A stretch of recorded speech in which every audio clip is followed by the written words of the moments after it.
எல்லாம் வல்ல இறைவனுடைய திருவடிகளை என்னுடைய மனமொழி மெய்களால் பணிந்து வணங்குகிறேன். திருக்குறளை சரியாக படித்துவிட்டால் அதற்கு பிறகு படிப்பதற்கு ஒன்றுமில்லை. நான் பல இடங்களிலே பலதரம் சொல்லுகிற ஒன்று, தமிழர்களுக்கு ஏற்பட்ட ஒரு பெரிய குறை என்னவென்று கேட்டால் சொத்து அதிகமாகிவிட்டது. சில வீடுகளிலேயே நீங்கள் பார்க்கலாம், சொத்து அதிகமாகிவிட்டால் அதனுடைய பெறுமதி தெரியாமல் போய்விடும். தமிழர்களுக்கும் அறிவு சொத்தை நம்முடைய மூதாதையர்கள் அளவுக்கு அதிகமாக தந்துவிட்டு போய்விட்டார்கள். அதனால் நாம் அதை போற்றத் தெரியாமல் நம்முடைய வாழ்க்கையை வீணாக்கி கொண்டிருக்கிறோம். மாணிக்க வாசகரை சிவபெருமான் குருந்தமர நிழலுக்கு கீழே வந்திருந்து வா என்று அழைக்கிறார். முழுமையான நிறைவு பெறாத ஆன்ம நிலை காரணமாக போக மறுத்து விடுகிறார் மணிவாசகர். இறைவன் வந்த அடியார்களை எல்லாம் அழைத்து கொண்டு போய்விடுகிறான். அதற்கு பிறகுதான் தனக்கு கிடைத்த வாய்ப்பினுடைய பெருமை தெரிகிறது மணிவாசகருக்கு. ஒரு பெரிய வாய்ப்பை இழந்து விட்டேனே என்று அவர் கதறிய கதறலுக்கு திருவாசகம் என்று பெயர். அதிலே ஒரு திருவாசகத்திலே அவர் சொல்லுகிறார், இறைவா, உன்னுடைய பெருமை தெரியாமல் நான் உன்னை இழந்து விட்டேன். உன்னுடைய பெருமை எனக்கு ஏன் தெரியாமல் போனதென்றால், நான் முயற்சி செய்யாமலே நீ என் கையில் வந்து விழுந்தாய். இறைவனை அவர் தேடி போகவில்லை, இறைவன் அவரை தேடி வந்தான். அதனாலே நீயாக தேடி வந்து அருள் செய்த காரணத்தினாலே உன்னுடைய பெருமை எனக்கு தெரியவில்லை என்று சொல்ல வருகிற மணிவாசகர் அதற்கு ஒரு உதாரணத்தை சொல்லுவார். குழந்தை பிள்ளையினுடைய கையிலே தங்க கிண்ணத்தை கொடுத்தாலும் அதற்கு அதனுடைய பெருமதி தெரியாது, அதை வீசி விளையாடும். அப்படித்தான் தங்க கிண்ணமாக நீ இருந்தாய், நான் வீசி விளையாடி விட்டேனே அப்பா என்று அவர் கதறுவார். கையிலங்கு பொற்கிண்ணம் என்றுனை அரிய என்றுனை கருதுகின்றேன். கையிலங்கு பொற்கிண்ணம் என்றால் அரிய என்றுனை கருதுகின்றேன். கைக்குள்ளே நீ வந்து கிடைத்தாய், அதனாலே நீ உன்னுடைய அருமை தெரியவில்லை என்றார். அதுபோலத்தான் தமிழர்களாகிய நாங்களும் சொத்து அதிகமாகி விட்டபடியால் அந்த சொத்தினுடைய அருமை தெரியாமல் அதனை சிந்தி சிதறிக்கொண்டு இருக்கிறோம். நான் நினைப்பதுண்டு, தமிழும் சைவமும் அளவுக்கு அதிகமாக விரிந்து கிடக்கிறது. யாராவது ஒரு இளைஞன் வந்து எதை படிக்க வேண்டும் என்று கேட்டால் அந்த லிஸ்ட் சொல்வதற்கே நான் நினைக்கிறேன் ஒரு நாள் வேண்டும். வேதத்திலே தொடங்கி இன்றைய நூல் வரையும் படிக்கிறது என்றால் ஒரு இளைஞனால் முடியுமா? இன்றைய அவசரமான யுகத்திலே முடியுமா? அதுபோல சங்கத்தமிழிலே தொடங்கி இன்றைய தமிழ் வரையும் சொல்வதானால் எவனாலாவது முடியுமா? சில இனத்தாருக்கு ஒரு நூல் கூட, காலத்தால் அழியாத ஒரு நூல் கூட கிடைக்காததால் கிடைப்பதை அவர்கள் போற்றுகிறார்கள். எங்களுக்கு அளவுக்கு அதிகமாக கிடைத்து விட்டபடியால் எதை போற்றுவதென்று தெரியாமல் நிற்கிறோம். அதனாலே நான் இன்றைய இளைஞர்களுக்கு நான் சொல்லுகிற புத்திமதி, தமிழ் முழுவதும் படிக்க வேண்டுமா? முழு தமிழும் படிக்க வேண்டுமா? ரொம்ப கஷ்டப்பட வேண்டாம். திருக்குறளை படித்து விட்டால் தமிழ் முழுவதும் படித்த பயன் கிடைத்துவிடும். அதுபோல சைவம் முழுவதும் படிக்க வேண்டுமா? முழு சைவத்தையும் படிக்க வேண்டுமா? திருவாசகம் படித்து விட்டால் சைவம் முழுவதும் படித்த பயன் கிடைக்கும். ரெண்டே ரெண்டு நூல்கள், திருக்குறள், திருவாசகம். இது ரெண்டையும் நான் பழக்கமாக சொல்வது, படிக்கிறீர்களோ இல்லையோ 2 புஸ்தகமாவது வாங்கி உங்கள் பூஜை அறையில் வையுங்கள். உங்கள் வீட்டிலே இருக்கிற பிள்ளைகள் இப்படி 2 நூல் இருக்கிறது என்பதை முதல் தெரிந்து கொள்ளட்டும். கண்ணால் அந்த நூலை பார்க்கட்டும். நல்லாரை காண்பதுவும் நன்றே. திருக்குறள் புத்தகம் என்பது திருவள்ளுவர் தான். திருவாசக புத்தகம் என்பது திருவாசகம்தான். அவர்களுடைய உயர் சிந்தனை பதிவாகி இருக்கிறபடியால் அவர்கள்தான் அங்கு இருக்கிறார்கள்.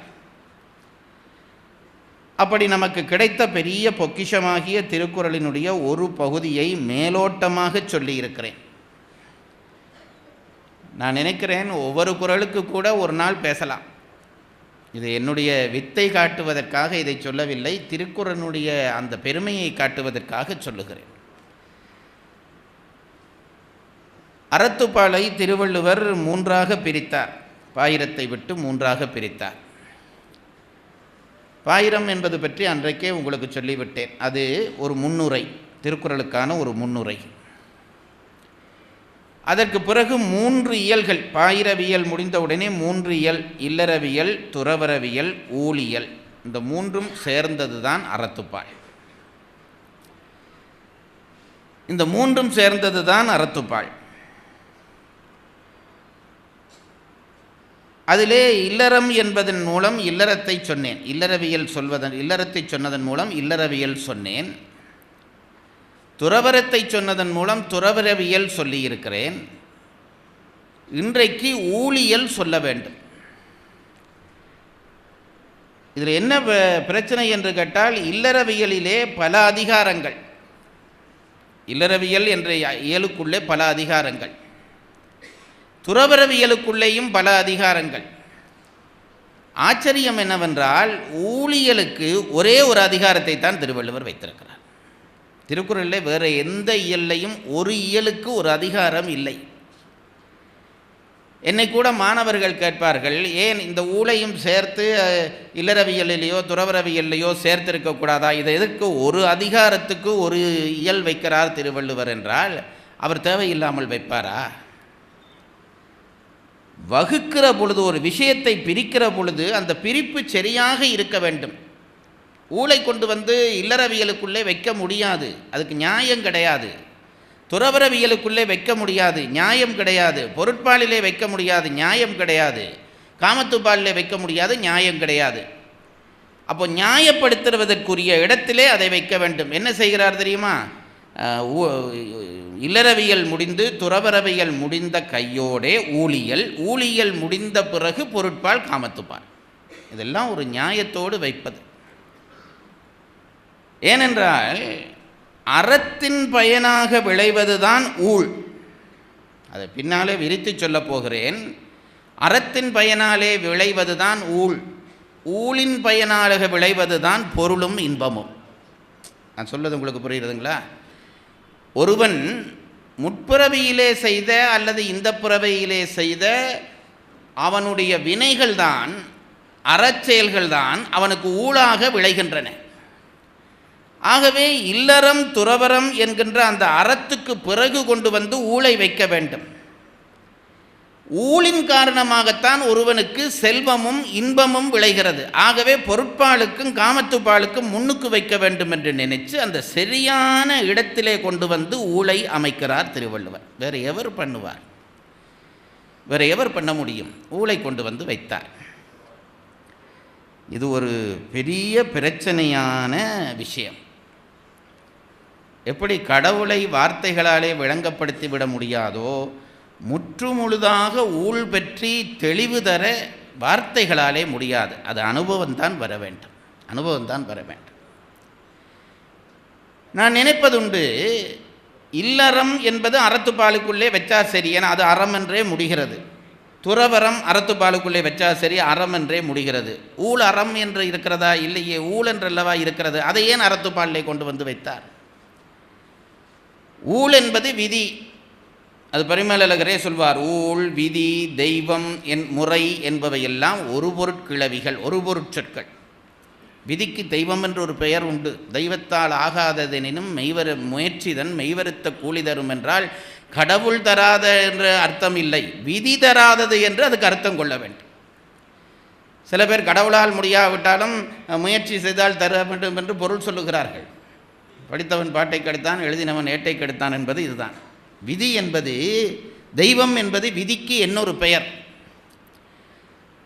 அப்போது அறத்துப்பால் அறத்திலே வைத்தது சரி, பொருட்பால் துறவரவியல் இல்லறவியல் இதிலே வைத்தது சரி, அறத்துப்பாலிலே வைத்தது சரி, துறவரவியல் அறத்துப்பாலிலே வைத்தது சரி, ஊழை கொண்டு வந்து ஏன் வைத்தார்? ஊழ் என்பது விதிக்கு இன்னொரு பெயர். இந்த இளைஞர்களுக்காக சொல்லி, அது என்ன ஊழ் என்றார் என்று நீங்கள் குழம்பக்கூடாது. ஊழ் என்றால் விதி. இதை கொண்டு வந்து ஏன் வைத்தார் என்பதற்கான நியாயத்தை முதல் சொல்லுகிறேன். அதற்கு பிறகு விதி பற்றி நாங்கள் விளங்க முயற்சிப்போம். ஏன் கொண்டு வந்து இதில் வைத்தார்? நான் நேற்றே உங்களுக்கு சொன்னேன், இல்லறத்தை அப்படி வரிசையாக அடுக்குகிறார். 11 கடமை செய்யக்கூடியவன் இல்லறம் செய்ய தயாராக வேண்டும். நல்ல மனைவி, பிறகு குழந்தை, பிறகு அந்த குழந்தையாலே விளைகிற அன்பு, அந்த அன்பு சமூக தொடர்பாகிற பொழுது விருந்து, சமூகத்துக்குள்ளே தொடர்பு வந்த பிறகு நன்றியுடைமை, நன்றியுடைமைக்கு பிறகு நடுவு நிலைமை, அப்படி நடுவு நிலைமைக்கு வந்த பிறகு சமுதாய மனிதனாக ஆகிவிடுகிறாய். சமுதாய மனிதனாக ஆக வேணுமானால் உனக்கு அடக்கமுடைமை வேண்டும்.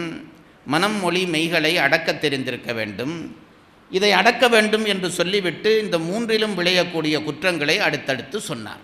மனதிலே விளையக்கூடிய குற்றங்கள், வாக்கிலே விளையக்கூடிய குற்றங்கள், அதற்கு பிறகு செயலிலே விளையக்கூடிய குற்றங்கள், அப்படி வரிசையாக சொன்னார். இந்த குற்றங்களையும் நீக்கிவிட்டால் உன்மேலே சமுதாயத்துக்கு அன்பு வரும். சமுதாயத்துக்கு உன்மேலே அன்பு வந்தால் உனக்கு சமுதாயத்தின் மேலே அன்பு வரும். அந்த அன்பு வந்துவிட்டால் உன்பொருளை சமுதாயத்துக்கு கொடுப்பாய். ஆகவே ஒப்புரவு, ஈகை என்ற 2ம் நிகழும். இது 2ஐயும் நீ செய்தால் உனக்கு புகழ் வரும் என்றதோடு இல்லறவியல் முடிந்து போய்விட்டது. இது நான் இப்போ 2 நாளாக சொல்லி கொண்டு வருகிறேன். துறவரவியல் என்ன என்று கேட்டால், விரதம் ஞானம் என்று துறவரவியலை 2ஆக பிடிக்கிறார். அந்த விரதத்தினுடைய முதல் அதிகாரமாக அருளுடைமை வைக்கிறார். அன்புக்கும் அருளுக்கும் வேற்றுமை நேற்று சொன்னேன் உங்களுக்கு. தொடர்புள்ளவர்கள் மேலே செய்வது அன்பு, தொடர்பில்லாதவர்கள் மேலேயும் செய்வது அருள். இல்லறத்துக்கு எப்படி அன்பு அத்திவாரமோ துறவரத்துக்கு அருள் அத்திவாரம். இந்த அருள் வந்துவிட்டால் ஒருவன் என்ன செய்ய வேண்டும்? விரதங்களை மேற்கொண்டு மனதை அடக்க தெரிய வேண்டும். இப்பொழுது நமக்கெல்லாம் என்னவென்றால், மெய் வாய் கண்மூக்கு செவியாகிய இந்த 5 குதிரைகளும் மனமாகிய மனிதனை இழுத்து கொண்டு போகின்றன. எவன் இந்த 5 குதிரைகளை அடக்கி தன்னிஷ்டப்படி பயணம் செய்கிறானோ அவன்தான் ஞானியாக முடியும். அவன்தான் ஞானியாக முடியும். ஆகவே அதை அடக்க வேண்டும். அடக்குவதற்கு திடீரென்று அடக்க முடியாது. ஊரில் மாடு பிடிக்கிறவர்களுக்கு தெரியும். மாடு பிடிக்கிறது, மாடு சில நேரத்தில் மிரண்டு ஓடும். கயிறு அம்பிட்டுரும் கையிலே. கயிறு அம்பிட்ட உடனே நீ ஒரு பெரிய கட்டிக்காரன், இந்த பார் மாடை நிறுத்துறேன் இழுத்து பிடிச்சி நிறுத்தினியோ என்ன ஆகும் தெரியுமா? மாடு உன்னை தூக்கி வீசிட்டு போயிடும். உடனே பிடிச்சி நிறுத்தக்கூடாது. கொஞ்ச நேரம் மாடோட ஓடணும். அப்போ மாடு பிடிக்கிறதுல கூட அறிவு இருக்கிறது. படிக்கிறதுலாம் அறிவு இருக்குன்னு நினைக்காங்க. மாடு மேய்க்கிறதுலேயே அறிவு இருக்கிறது. மாட்டை பிடிக்கிற பொழுது திடீரென்று பிடிச்சா மாடு உன்னை தூக்கி எறிஞ்சிடும். அப்போ என்ன செய்ய வேண்டும்? மாட்டோடு கொஞ்சம் தூரம் ஓடி ஓடி ஓடி ஓடி மெல்ல மெல்ல இழுத்து இழுத்து இழுத்து அது களைக்கிற பொழுது ஒரே தான் நிறுத்த வேண்டும். அப்படித்தான் மனமும். மனதை என்ன செய்ய வேண்டும்? மனம் பொறிவழி போகாமல் இருப்பதற்கு மனதை அடக்க வேண்டும். கொஞ்சம் கொஞ்சமாக பயிற்சி. அதற்குத்தான் நாங்கள் விரதங்கள் என்பவற்றை இருக்கிறோம். விரதங்களிலே நாம் எங்களுடைய பொறிகளை அடக்க பழகுவது. பொறிகளை அடக்க பழகி பழகி அதை மனதினுடைய கட்டுப்பாட்டுக்குள்ளே கொண்டு வருவது. கொண்டு வந்து விட்டால் ஞானம் உதிக்கும். அதெல்லாம் விரதம் ஞானம் என்று 2. உண்மையிலே ஞானம்தான் திருக்குறள். 4 அதிகாரம்தான் திருக்குறள். நேற்றே சொன்னேன். அது அந்த 4 அதிகாரம் என்னவென்றால், நிலையாமை, அதற்கு பிறகு துறவு, துறவுக்கு பிறகு மெய்யுணர்தல், மெய்யுணர்தலுக்கு பிறகு அவா அறுத்தல். இந்த 4 அதிகாரத்தோட துறவரவியல் முடிஞ்சு போய்விடுகிறது. அப்போ இந்த வரிசை இருக்கிறது அல்லவா? இல்லறத்தினுடைய வரிசை சொன்னேன், துறவரத்தினுடைய வரிசை சொன்னேன். இப்போ இந்த ஊழ் எங்கே வந்தது என்ற கேள்விக்கு பதில் என்னவென்றால், ஒருத்தன் திருவள்ளுவரை நல்லா படிச்சுட்டான், அல்லது மார்கழி பெருவிழாவில் திருக்குறளை நல்லா கேட்டுட்டான். யாரோ ஒருத்தர் உள்வாங்கி வாழ்வேன் என்ற முடிவோடு கேட்பார்கள் அல்லவா? பேச்சை வித்தையாக கேட்கப்படாது, அனுபவமாக கேட்டு வாழ்வாக்க வேண்டும். அப்போ தான் பேசுகிறவனுக்கு புண்ணியம். என்னை புண்ணியவான் ஆக்கிறது உங்கள் கையிலே இருக்கிறது. இவர் நல்லா பேசுகிறார், இவரை மாதிரி பேச வேணும் என்று நினைச்சா அதில் எனக்கு வெற்றி இல்லை. இவர் சொல்வதின்படி வாழ்வோம் என்று நினைத்தால் எனக்கு வெற்றி. அப்போது இதை ஒருத்தன் தீர்மானம் பண்ணிவிட்டான், இவர் சொல்கிறதன்படி நான் வாழ வேணும். இப்படி தெளிவாக திருவள்ளுவர் சொல்லியிருக்கிறாரே, ஒரு படி, 2ஆம் படி, 3ஆம் படி, அப்படி போனால் புகழில் போய் முடியும் என்று சொல்லுகிறாரே. அப்போ அப்படி வாழ்வது. இன்னொருத்தன் நினைச்சான் துறவரவியலில் வாழுவோம், விரதங்களை கடைப்பிடித்து அதுக்கு பிறகு நிலையாமை உணர்ந்து துறவு வந்து மெய்யுணர்தல் வந்து அப்படி வாழுவோம் என்று இந்த படிப்படியாக போகிறான். போனால் இல்லறவியல்லையும் ஒரு முறை சொன்னேன், துறவரவியலையும் முறை, இந்த முறைப்படி ஒருத்தன் போகிறான். ஆனால் நான் சொன்ன பயன் விளையவில்லை. நான் சொன்ன பயன் விளையவில்லை. முறைப்படி இல்லறம் வாழ்ந்து மனைவியோடு வாழ்ந்து குழந்தையோடு வாழ்ந்து அன்பு செய்து எல்லாம் செய்து கடைசியிலே எல்லாருக்கும் கொடுக்கிற அந்த மன்னனை வந்து கொடுத்தும் விட்டான். ஆனால் புகழ் வரவில்லை. அதுபோல துறவரத்திலே ஒருவன் விரதங்களை மேற்கொண்டு மனதை அடக்கி நிலையாமை உணர்ந்து துறவு செய்து அதற்கு பிறகு மெய்யுணர்ந்து விட்டான். மெய்யுணர்ந்து கடவுள்கிட்ட போகலாம் என்றால் அது கடைசி நேரத்தில் அது குழம்பி போய்விடுகிறது. இந்த 2 பேரும் வந்தார்கள். யார்? ஒருத்தர் இல்லறத்திலே போகப்பட்டவர் துறவரத்திலே வந்து, ஐயா பேச்சை நிறுத்துங்கள், நீங்கள் அப்படி ஒருத்தரும் சொல்ல மாட்டீர்கள் என்ற நம்பிக்கையிலே சொல்லுகிறேன், நிறுத்து பேச்சை, நீ சொன்னால் எல்லாம் சரியாகிவிடுமா? திருவள்ளுவர் சொல்லுகிறார் என்று நீ சொன்னாய், நீ சொல்லுகிறாய் என்று அதை நம்பி நான் கடைப்பிடித்தேன். ஆனால் அந்த முடிவு, நீ சொன்ன புகழ் என்ற முடிவு இல்லறத்திலே வரவில்லை, துறவரத்திலே அவாறுத்தல் என்ற முடிவு வரவில்லை, வராமல் போய்விட்டதே. திருவள்ளுவர் என்னென்ன ஒழுங்கின்படி சொன்னாரோ அந்த ஒழுங்கின்படியெல்லாம் வாழ்ந்தேன், முடிவு அவர் சொன்ன மாதிரி வரவில்லையே என்று 1000 அல்லது கோடியிலே ஒருத்தன் வந்து கேட்பான். நான் எப்பவும் சொல்கிறேன் பாருங்க, விதி என்று ஒன்று இருந்தாலே விதிவிலக்கு என்று ஒன்று இருக்கும். தப்பாது. ஒரு மனிதன் என்றால் அவனுக்கு 2 கண் இருக்க வேண்டும், ஒரு மூக்கு இருக்க வேண்டும், 2 காது இருக்க வேண்டும், ஒரு தலை இருக்க வேண்டும், இதுதானே விதி. சில நேரத்திலே ஒத்த கண்ணோடு ஒருத்தன் பிறந்துடுறான், அவன் மனிதன் இல்லையா? அது விதிவிலக்கு. அது விதிவிலக்கு. முயற்சி செய்கிறவன் எல்லாரும் நல்லா மேலே வர வேணும், இது விதி.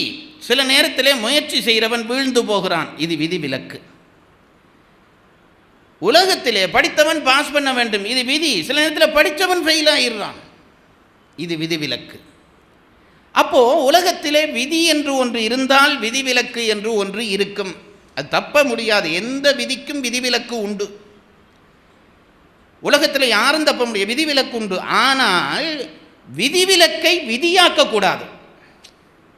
இதை நல்லா புரிஞ்சு கொள்ள வேணும். இன்றைக்கு வகுப்பு தான் எடுக்கிறேன்.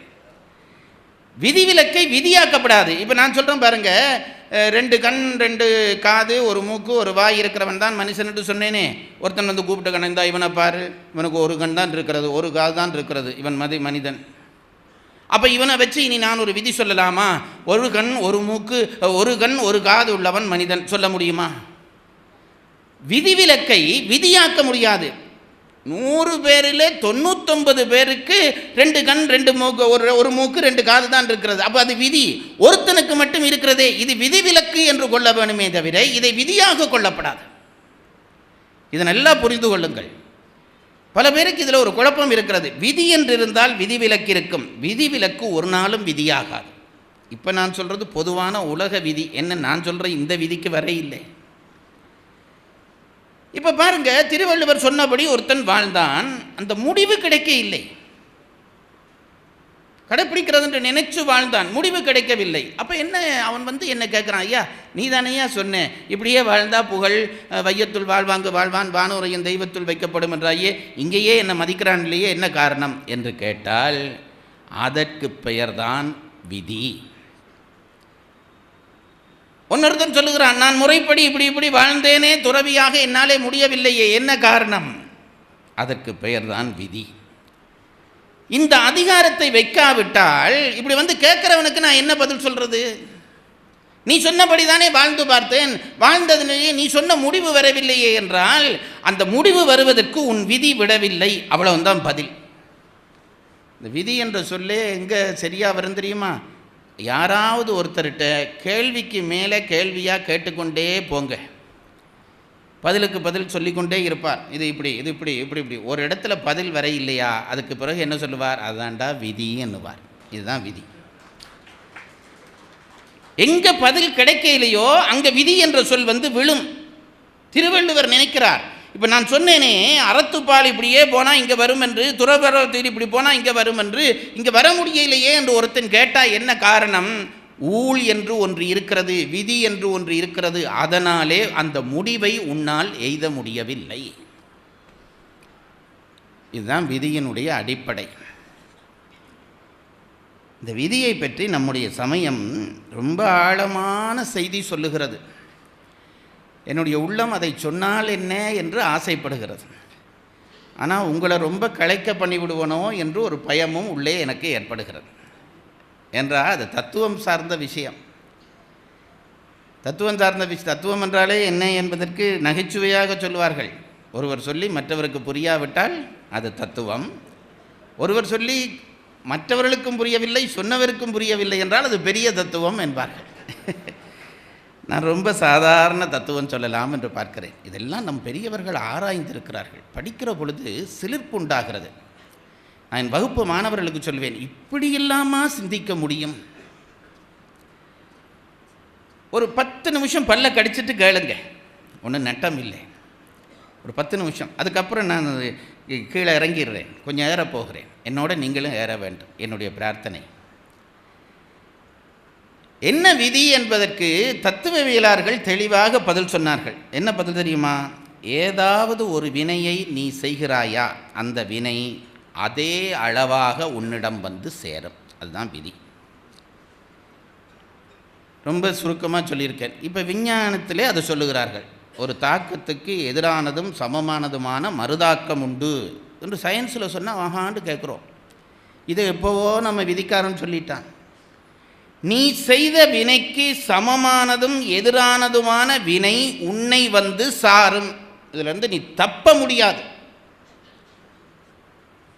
நாங்கள்லாம் இப்போ கவலைப்படுற, ஒரு துன்பம் வந்தோடனே ஐயோ இந்த கடவுளுக்கு கண் இல்லையே, நான் அதை பண்ணனே இதை பண்ணு என்னை விட்டுட்டாரே என்றா, கடவுள் நீதி இல்லாமல் நடப்பாரா? நீதி இல்லாமல் கடவுள் நடப்பாரா? அப்படி நடந்தால் அவர் கடவுளா? நல்லா புரிஞ்சு கொள்ளுங்கள். அப்படி ஏதாவது ஒன்று நம்மை மீறி நடந்தால் இறைவன் ஏதோ பிறவியில் செய்த வினையை இந்த பிறவியில் எனக்கு கூட்டுகிறான் என்று தெரிந்து கொள்ள வேண்டும். நீ எவ்வளவுதான் பக்தி செய்தால் என்ன, கோயில் கட்டினால் என்ன, கும்பாபிஷேகம் பண்ணினால் என்ன, உனக்குரியதை உனக்கு தராவிட்டால் அவன் நீதி இல்லாதவனாகி விடுவான். கடவுளுக்கு என்ன பெயர்? நீதி என்றே கடவுளுக்கு பெயர். அறவா என்றார் அம்மை. அறவா நீ ஆடும்போது உன்னடியின் கீழிருக்க என்றாரே. அறத்தின் வடிவானவன் கடவுள். அவன் யாருக்கும் பாரபட்சம் காட்டக்கூடாது. அப்போ நீ செய்த வினையை உனக்கு கூட்ட வேணும் இறைவன். அது எப்போ கூட்டுவான்? நாங்கள் பல பேர் நினச்சி கொண்டிருக்கிறோம், இந்த பிறவியில் நான் எனக்கு தெரிஞ்சு ஒரு குற்றமும் பண்ண இல்லை ஐயா. இதில் 2 பிரச்சனை இருக்குது. உனக்கு தெரிஞ்சு பண்ண இல்லை, தெரியாமல் எத்தனை பண்ணியிருப்பேன். வீதியில் நடக்கிறோம், காலில் அம்பிட்டு எத்தனை புழு சாகுது, எத்தனை பூச்சி சாகுது.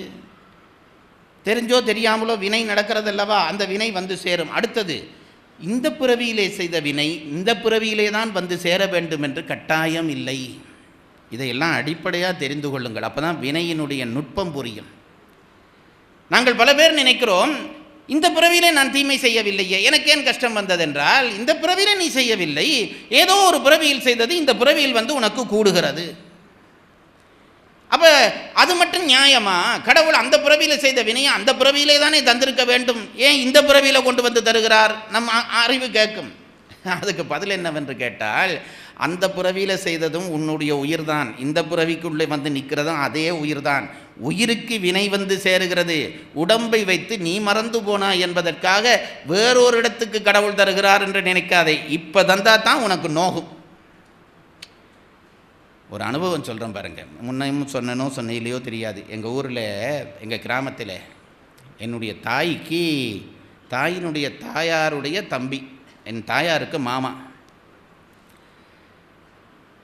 அவர் சின்ன வயசில் ஒரு சண்டியர். எல்லாம் மடக்கி போடுற பொழுது தான் தெரியும். அதான் இளமையிலேயே கொஞ்சம் முதிர்ச்சியோடு இருந்துட்டால் தப்பிடுவோம். சின்ன வயசில் பெரிய சண்டியர், எங்கள் அடிப்பாடு அதில் ரொம்ப கெட்டிக்காரன். அவருக்கு ஒரு நாள் கோயிலுக்கு போகிற பொழுது ஒரு பெண்ணை பார்த்து காதலிச்சிட்டார். இவர் காதலிச்சாரே தவிர அவள் காதலிக்கவில்லை. இவர் சண்டியரை யாராவது காதலிப்பார்களா? ஊர் முழுக்க அவர் தெரியும் சண்டியன் என்று. இவர் காதலிச்சிட்டார். காதலித்து பைத்தியமாக தனக்குள்ளே கற்பனையை வளர்த்து கொண்டார். இப்போவும் அப்படி நிறைய நடக்குது. கற்பனையை வளர்த்து கொண்டார். அவளைத்தான் கட்டினா கட்டுவேன் என்று நண்பர்களுக்கெல்லாம் சொல்லி மகிழ்ந்து கொண்டிருந்தார். திடீரென்று ஒரு செய்தி வந்தது. இது அந்த கால கதை. நான் சொல்கிற கதை எப்போ தெரியுமா? ஒரு 60-70 வருஷத்துக்கு முந்தின கதை. அப்போ திடீரென்று செய்தி வந்தது, இந்த பெண்ணுக்கு வேறு இடத்துல திருமணம் நிச்சயம் பண்ணிவிட்டார்கள். இதை இவராலே ஜீரணிக்க முடியவில்லை. நொந்து போனார். சண்டியர் அல்லவா, அந்த சண்டியருக்கு அதை ஜீரணிக்க முடியலைன்றோடனே உடனே ஏதாவது பழி தீர்க்க வேண்டும் என்று நினைச்சார். அந்த பெண்ணுக்கு கோயிலில் திருமணம். அந்த காலத்தில் மாப்பிள்ளை பொம்பளை ஊர்வலமாக அப்படி அழைச்சி வருவார்கள். அப்படி அழைச்சி கொண்டு வருகிறார்கள். எங்கள் ஊரில் சொல்கிறேன். வழியில் ஒரு நாவல் மரம், அந்த நாவல் மரத்தில் ஏறி இந்த ஆள் ஒளிஞ்சிருந்தது. நாவல் மரம் எப்படியும் சடைச்சிருக்குன்னு தெரியாது, உள்ளே இருந்தா. இவன் உள்ளே இருந்திருக்கிறார். மாப்பிள்ளை பொம்பளை வந்து அப்படி வந்த உடனே குதிச்சார். கீழே குதிச்சுட்டு என்ன பண்ணினார் தெரியுமா? பெரிய கத்தி இடுப்பில் வச்சுருந்தார். எடுத்து ஒரே குத்து. யாருக்கு? அந்த பெண்ணுக்கு இல்லை, கட்டினவனுக்கு. அவன் விதி அப்படி இருந்திருக்குது. ஏன் தெரியுமா? காதலிச்சவளை குத்த இவருக்கு மனம் வர இல்லை. இவள் என் சொத்து, இவன் என்ன அடைகிறது? ஒரே குத்தா குத்தினா அவன் அந்த இடத்துலையே செத்துட்டான். பெரிய வழக்கு விசாரணையெல்லாம் நடந்து இவருக்கு ஆயுள் தண்டனை கொடுத்தார்கள். இதெல்லாம் நான் பிறக்கிறதுக்கு முதல் நடந்த கதை. ஆயுள் தண்டனை கொடுத்தார்கள். உள்ளே வச்சுருந்தார்கள். அந்த காலத்திலே பெரியம்மை என்ற ஒரு அம்மை நோய் வரும். அது வந்தால் தப்புறதுங்கிறது இல்லை, அப்படி ஒரு நோய். ஜெயிலில் இருக்கிற பொழுது இவருக்கு பெரியம்மை நோய் வந்துவிட்டது. பெரியம்மை நோய் வந்துவிட்டால் இவரை வச்சிருந்தால் மற்ற கைதிகளுக்கும் இந்த நோய் பரவி இவராலே ஆபத்து வரும், இவர் தப்ப போகிறது இல்லை என்று நினைத்து சட்டப்படி ஏதோ சம்பிரதாயங்கள் பண்ணி இவரை நீங்கள் அழைத்து கொண்டு போங்கள் என்று குடும்பத்துக்கு சொல்லிவிட்டார்கள். குடும்பத்தில் இருந்த பெரியவர்கள் இவரை விழவும் முடியாது. இவரை கொண்டு வெறும் நிலத்தில் அங்கே ஒரு பாலடைஞ்ச வீடு இருந்தது, அதில் ஒரு கட்டில் போட்டு இவரை கிடத்திட்டார்கள். அதிசயமாக அந்த ஆள் தப்பிட்டது. அப்போ ரெண்டு பாருங்கள், ஒன்று நோயிலிருந்தும் தப்பிட்டார், ஜெயிலிருந்தும் தப்பிட்டார். ரொம்ப சந்தோஷமாக இருந்தார், வாழ்ந்தார். அதுக்கு பிறகு அவருக்கு ஒரு கல்யாணம் பண்ணி வைத்தார்கள். வளர்ந்து அவருக்கு கொஞ்சம் உத்தியோகம் பார்த்தார், கல்யாணம் பண்ணி வைத்தார்கள். கல்யாணம் ஆகிவிட்டது. அவருக்கு 2 பிள்ளைகள், ஒரு பெண் பிள்ளை, ஒரு ஆண் பிள்ளை. அந்த ஆண் பிள்ளை பிறந்த உடனேயே இந்த மனுஷனுக்கு மனதிலே ஒரு பயம். இதுதான் நான் ரொம்ப கவனம், இந்த பாவம் செய்கிறத முடிஞ்ச அளவு தவிர்த்திருங்கள். ஏன், இவர் ஒருத்தனை கொலை செய்தவர் என்ற காரணத்தினாலே அந்த பிள்ளைக்கு ஏதாவது ஆபத்து வந்து விடுமோ என்று பயத்திலேயே இருந்தார். ராமாயணத்திலே தசரதன் அப்படித்தான் இருந்தார். ஒரு சாபம் பெற்ற காரணத்தினாலே பிள்ளைக்கு ஏதாவது ஆபத்து விடுமோ என்று பயத்திலேயே இவன் காலம் போனது. இப்போ இவர் பயந்து கொண்டே இருந்தார். இவன் வளர்ந்து விட்டான். இந்த பையனுக்கு கிட்டத்தட்ட எங்கள் வயசு. அப்போ தான் எங்கள் ஊரில் சண்டைகள் ஆரம்பிக்கிற காலத்தில் எல்லாரும் ஊரை விட்டு போயிட்டா நல்லது என்று அப்போ தான் வெளிநாட்டுக்கு இளைஞர்கள் எல்லாம் போகத் தொடங்கி இருந்த நேரம். இந்த பையன் படிப்பிலையும் சுமார் தான். ஏதோ நான் கட்டிக்கார மாதிரி சொல்கிறேன்னு நினைக்கப்படாது, என்னை விட சுமார். அப்போ இவன் வீட்டில் பிடிவாதான், என்னை வெளிநாட்டுக்கு அனுப்ப என்று. இந்த அப்பாவுக்கு இவனை வெளியில் அனுப்ப விருப்பம் இல்லை. ஏன்னா உள்ளூர பயம், இந்த பிள்ளைக்கு ஏதாவது நடந்துருமோ என்று பயம். வெளியில் அனுப்ப மாட்டேன்ட்டான். இவன் கடைசி அஸ்திரத்தை பிரயோகித்தான், பிரம்ம அஸ்திரம். என்னை மட்டும் நீ வெளியில் அனுப்பாவிட்டால் நான் தூக்கு மாட்டி செத்து போய் விடுவேன். இது சொன்ன உடனே இவர் பதறி போனார். இவனை பாதுகாக்கிறதா நினச்சி நானே இவனை கொன்றுவனோ தெரிய இல்லை என்று நினச்சி அப்போ வீட்டில் இருந்த மனைவியினுடைய தாலி எல்லாம் விற்று இந்த பையனை அனுப்புகிற முடிவு ஃப்ரான்ஸுக்கு அனுப்புறதுக்கு ஒழுங்கு பண்ணி அப்போல்லாம் கொஞ்சம் போகக்கூடிய காலம் அனுப்பி வைக்கிறதுக்கு எல்லாம் ரெடியாகி ஊரில் எல்லாருக்கும் சொல்லிவிட்டு அவனை கூட்டி கொண்டு நாங்கள் யாழ்ப்பாணத்தில் இந்த கதை நடக்குது, ஏர்போர்ட்டுக்கு கொழும்புக்கு வந்து விட்டார்கள். இந்த பையனை இவருக்கு எவ்வளவு ஆசையாக வளர்த்தாருங்கிறத எங்கள் ஊரில் சொல்வார்கள். இந்த ஓலையில் பெட்டி செய்வார்களே, அந்த பெட்டியில் வச்சு தலையில் கொண்டு திரிவாராம் ஊரில். அவ்வளோ அந்த குழந்தையாக இருக்கிற பொழுது பெட்டியில் வச்சு அந்த பையனை தலையில் தூக்கி கொண்டு எல்லா இடமும் போவாராம். அப்படி அன்பு. ஏர்போர்ட்டுக்கு வந்தார்கள், அந்த பிள்ளைக்கு எல்லாம் அனுப்பினார்கள். ஏர்போர்ட்டில் ஃப்ளைட் வந்து விட்டது. அப்போ இவனை ஏற போகிறான். அந்த நேரம் சொன்னான், அப்பா வயிற்றில் ஏதோ பண்ணுற மாதிரி இருக்குன்றான். என்னமோ ஒரு டேப்லெட்டை வாங்கி கொடுத்து நீ போப்பான்று அனுப்பி வச்சார்கள். அவனை அங்கே அனுப்பிட்டு இவர்கள் ரயில் ஏறி யாழ்ப்பாணம் வருகிறார்கள். யாழ்ப்பாணத்தில் வீட்டுக்கு போனால் வீட்டில் டெலிஃபோன் கால் வருது. ஃப்ளைட்லேயே அந்த பையன் செத்து போனான். சத்தியமாக நடந்த கதை. அப்பெண்டிசைட் அந்த இது வெடித்து இவனுக்கு அது வயிற்று வலி அதுவாக தான் இருந்திருக்கிறது, தெரியல. ஃப்ளைட்டில் இவனை ஏற்றி அனுப்பிட்டார்கள். ஃப்ளைட்லேயே அது வெடித்து போச்சு. ஃப்ளைட்லேயே அவன் ஃப்ரான்ஸில் சடலமாக தான் இறங்கினான். நான் அந்த காட்சி பார்த்தேன் பாருங்கள், அந்த காட்சி பார்த்தேன். அந்த பையனுடைய செத்த வீடு அந்த அப்போ அந்த நாட்களில் கொண்டு வந்துவிட்டார்கள், உடம்பை கொண்டு வந்துவிட்டார்கள். செத்த வீடு, எல்லாரும் கதறி அழுகிறார்கள், எல்லாரும் கதறி அழுகிறார்கள். இந்த தகப்பன் எப்படி இதை தாங்க போகிறாருன்ற எல்லாரும் பார்த்தா அந்த ஆள் கண்ணீரே விடையில்லை, இப்படியே தலையை கவுண்டு கொண்டு சிரிக்குதும் இல்லை அழுதும் இல்லை, ஒரு பைத்தியக்காரன் மாதிரி இருந்தார் பாருங்க, இருந்தார். அப்போ தான் நான் நினைச்சேன், இந்த இறைவன் எவ்வளவு பெரியவன் புரிகிறதா உங்களுக்கு? அன்றைக்கு அந்த ஆடவனை தன் ஆசைக்காக கொன்றானே, அன்றைக்கு அதில் வச்சு அவனுக்கு கழுத்தை வெட்டி இருந்தாலும் அந்த கவலை வந்திருக்காது. ஒரு உயிரை கொன்றாரே, அன்றைக்கு அதில் பிடிச்சி உடனேயே அவனுக்கு கழுத்தை வெட்டி விட்டுருந்தா கூட நான் நினைச்சது சரி சாதிச்சுட்டேன்ட்டு சந்தோஷத்தில் தான் போயிருப்பான். இந்த ஒரு உயிரினுடைய பெருமதி அவனுக்கு தெரிஞ்சிருக்காது. ஆண்டவன் என்ன பண்ணினான் தெரியுமா? ஒரு உயிரை அவனுக்கென்று கொடுத்து அதில் பாசம் வைத்து அந்த பாசம் அப்படி முதிர்கிற நேரத்திலே அந்த உயிரை எடுத்து டை இப்படி தாண்டா நீ ஒரு உயிரை பறித்த ஒரு தண்டனை அனுபவி என்று கொடுத்தான். இதுதான் விதி, இதுதான் விதி, மறந்து போகாதீர்கள். நம்மை அடிக்கிற பொழுது காரணம் தெரியாது, நமக்கு காரணம் தெரியாது, ஏதோ பிறவியிலே செய்திருப்போம். அடிக்கிற பொழுது இந்த பிறவி ஞாபகம்தான் எனக்கு இருக்கும். ஆனால் உள்ளே இருக்கிற உயிர் இருக்கிறதே, எல்லா பிறவியும் கடந்து வந்த உயிர், அந்த உயிர் எங்கோ செய்த வினையை இங்கே அனுபவிக்கிற பொழுது துடித்துப்போம். நான் இந்த செய்தியை கட்டுரையாக பத்திரிகையில் எழுதினேன். அதிர்வுகள் என்று கட்டுரை. இது நான் இதை சொன்னால் தப்பு, ஏதோ புத்தகத்துக்கு விளம்பரம் பண்ணுற மாதிரி போயிடு. அந்த கட்டுரையை எழுதினேன். அந்த கட்டுரையை எழுதின பொழுது எங்கள் இலங்கையிலேயே தான் இன்னொரு பகுதியில் இருந்த ஒருத்தன் எனக்கு தொலைபேசியில் பேசினான். ஐயா நீங்கள் அதை எழுதியிருந்தீங்க, நான் படித்து நெகிழ்ந்து போனேன். ஏனென்றால் அந்த அனுபவத்தை நானும் பெற்றேன் என்று அவன் எனக்கு செய்தி சொல்லுகிறான்.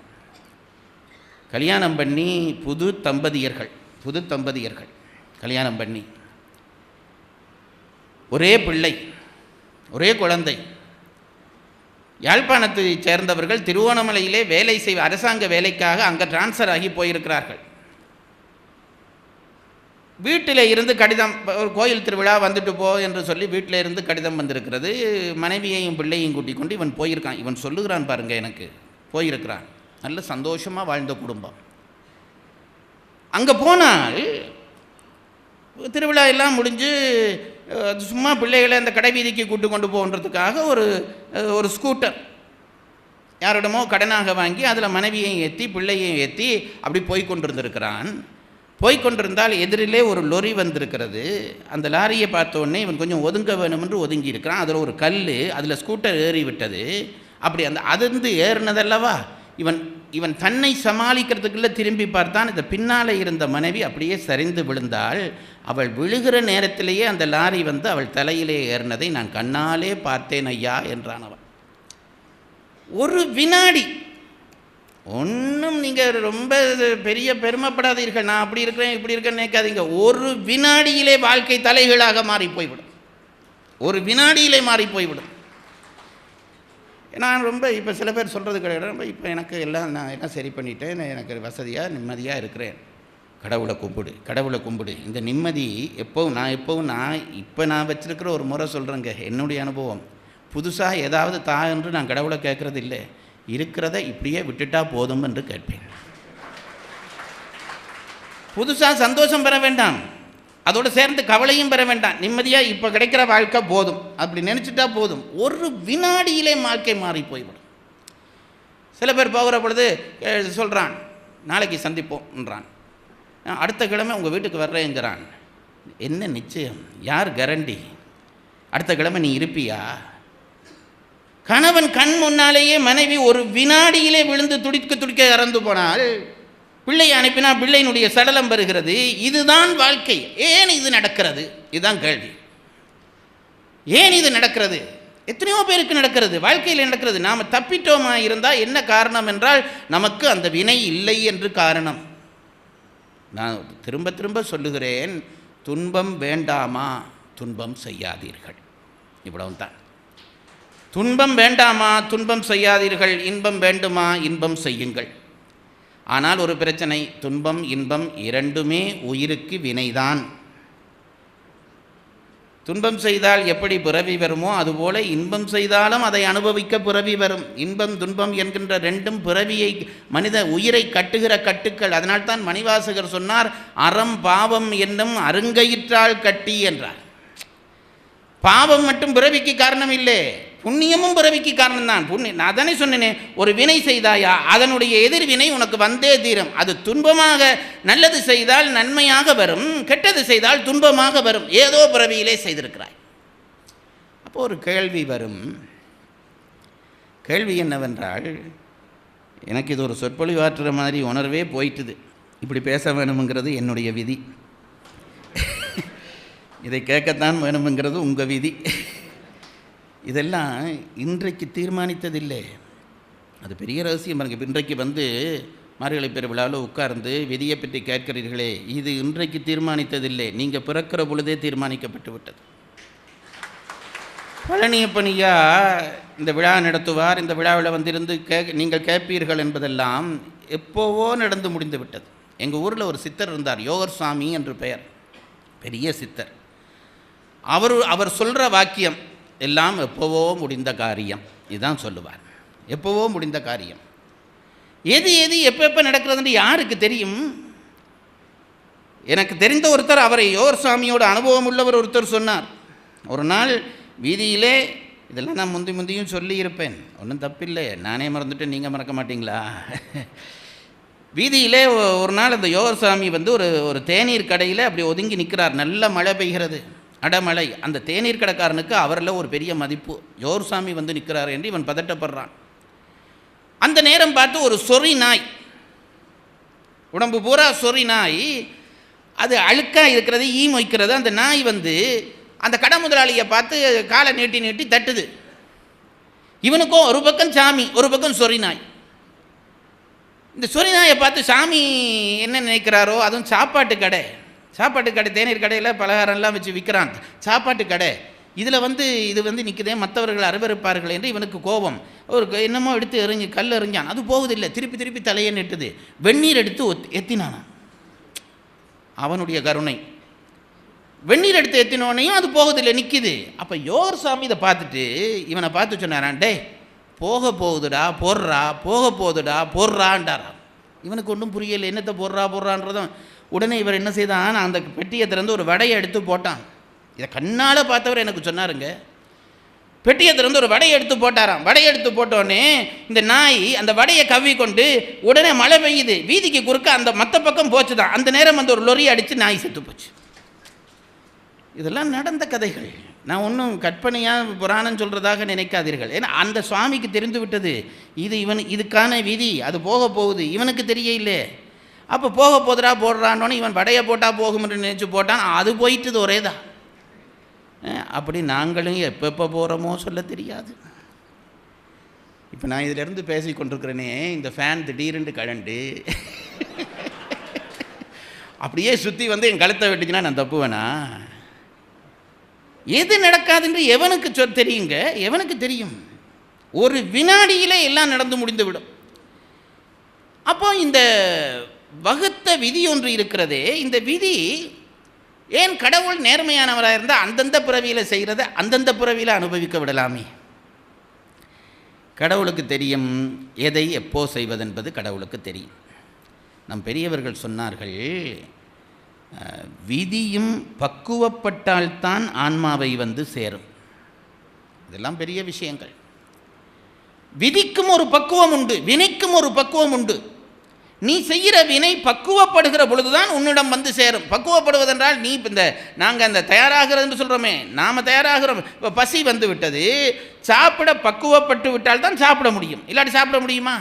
பசி வந்தால் தான் சாப்பிட முடியும். அந்த பசி வர்றதுன்றது பக்குவம்.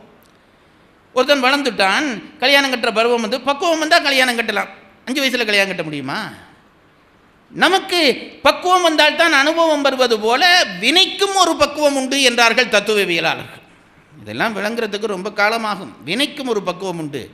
உடனே மாணவன் கேட்டான், அது என்னையா வினைக்கு பக்குவம்? வினை தானே சடம் என்று சொல்கிறீர்களே, சடத்துக்கு என்ன பக்குவம் என்று கேட்டான். தத்துவவியலாளர்கள் சொன்னார்கள், அதுக்கும் பக்குவம் உண்டு.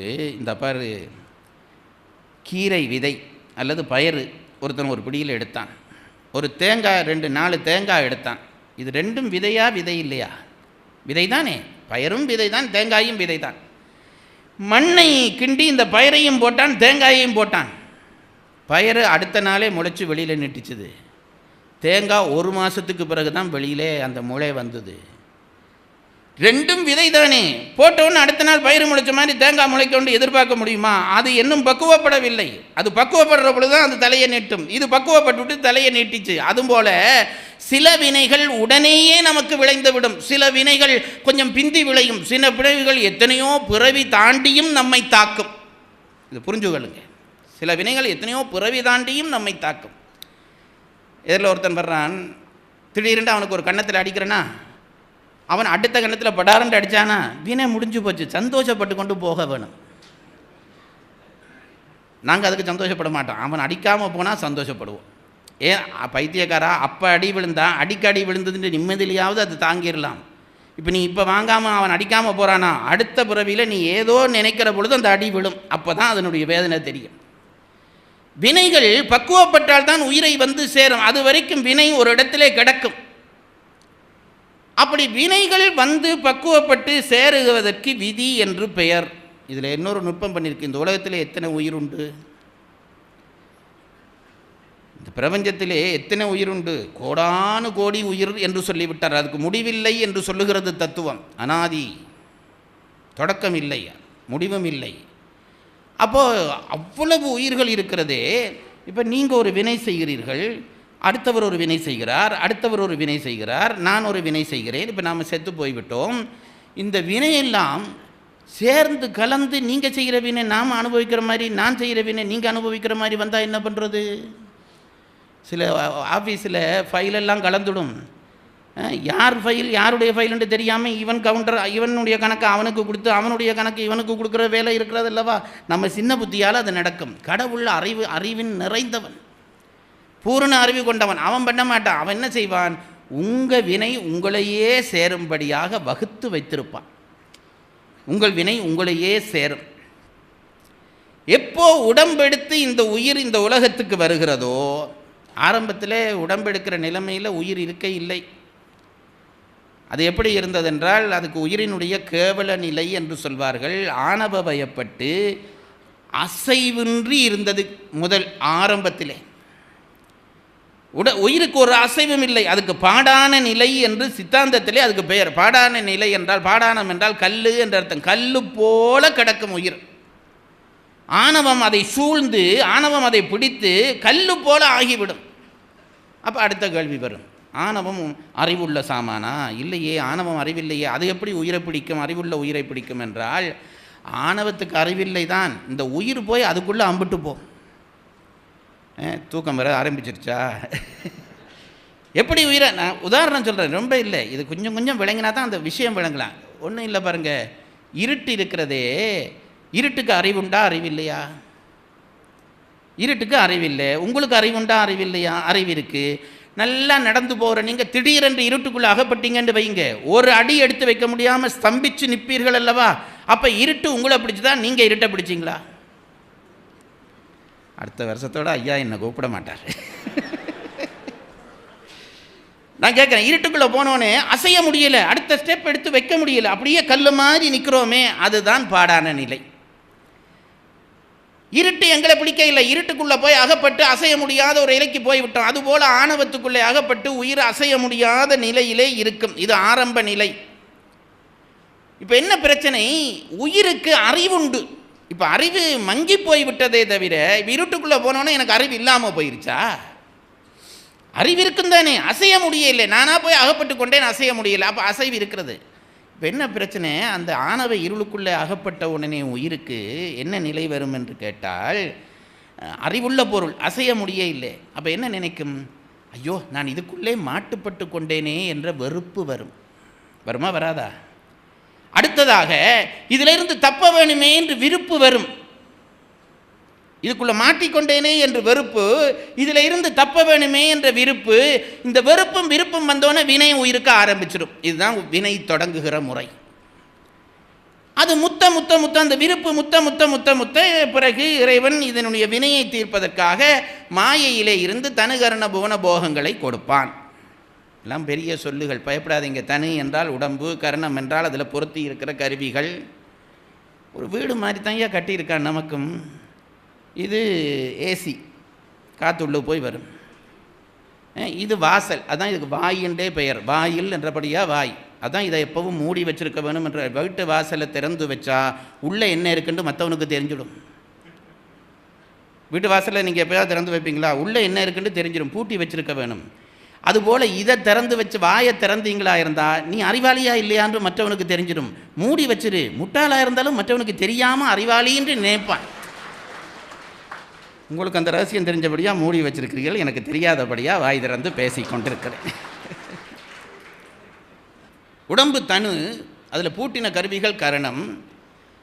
இப்போ உடம்பும் கரணங்களும் சேர்ந்து விட்டதே, இதை அனுபவிப்பதற்கு ஒரு இடம் வேண்டும் அல்லவா? ஒரு இடத்துல நின்று தானே அனுபவங்களை பெற முடியும். அப்போ அதுக்காக ஒரு இடத்தை தருவான். நான் பிறந்த இடம் எதுவோ அதுதான் என் அனுபவத்துக்குரிய இடம். இப்போ மனிதர்கள் கட்டித்தனமாக இங்கேருந்து அமெரிக்காவுக்கு போகிறான், அங்கே போகிறான், இங்கே போகிறான், ஒன்றும் பிரயோசனம் இல்லை. அது விதிமீறின செயல்கள். திருப்பி இங்கே வந்து பிறப்பான். நீங்கள் ஒன்றும் கவலைப்படாதீங்க. இங்கேயே இருந்துட்டோமா இருந்தால் திருப்பி இந்த அனுபவம் முடிஞ்சு அமெரிக்காவில் பிறக்கிற வாய்ப்பு அடுத்த பிறவியில் வரும். இதை குழப்பி அங்கே போறியா, அடுத்த பிறவியில் திருப்பி இங்கே வந்து எருமமாலயம் பட்டியில் பிறப்பேன். அப்படி ஒரு இடம் தருகிறான் அல்லவா? அந்த இடத்துக்கு புவனம் என்று பெயர். தனு, கரணம், அடுத்தது புவனம். அந்த இடத்திலே இருந்து உனக்கு அனுபவம் வருகிறது அல்லவா? அனுபவம் என்றால் சந்தோஷம் என்று நினைக்காதீர்கள். இன்பம் துன்பம் ரெண்டும் வருகிறது அல்லவா? இது ரெண்டும் போகம். அதுதான் தனு கரண புவன போகம். இந்த போகம் நீ முற்பிறவிகளிலே என்னென்ன செய்தாயோ அந்த வினைக்கேற்ப போகம் வரும். அதை கடவுள் தீர்மானித்து உன்னுடைய வினையிலே பக்குவப்பட்ட வினையை எடுத்து இந்த பிறவியிலே இவ்வளவும் அனுபவித்து விட்டு வா என்று உனக்கு தந்து அனுப்புவான். அதற்கு பெயர்தான் விதி. அதுக்கு பேர் தான் விதி. இந்த பிறவியில் இவ்வளவும் நீ அனுபவிச்சுட்டு வர வேண்டும். அதை குழப்பப்படாது. அனுபவிச்சுடணும். துன்பமோ இன்பமோ அனுபவிச்சுடணும். ஏனென்றால் நீ அதை குழப்பினாயானா என்ன நடக்கும்? சில பேர் அப்படி தான் பண்ணுகிறார்கள். மீறி தம் முயற்சியாலே விதியை வெல்லுகிறோம் என்று நினைச்சு அகப்பட்டு போவார்கள்.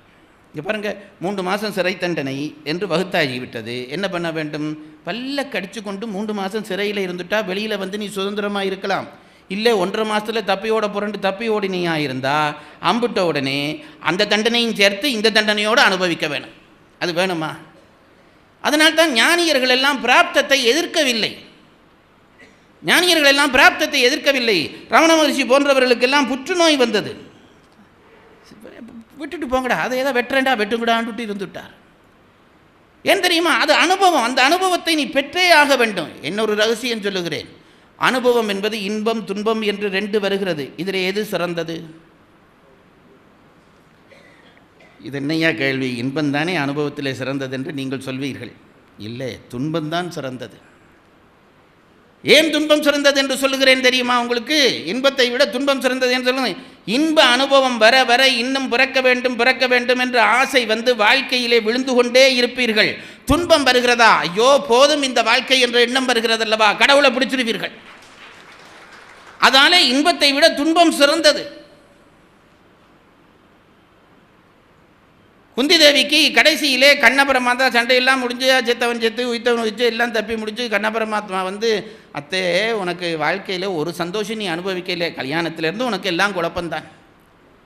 இப்போவாவது உனக்கு ஏதாவது வரம் தர வேணும் என்று விரும்புகிறேன், என்ன வரம் வேண்டும் என்று கண்ணன் கேட்டானாம். அதுக்கு குந்தி சொன்னாலாம், எனக்கு துன்பம் தொடர்ந்து வரும்படியாக பார்த்துக்கொள் கண்ணா என்றானா.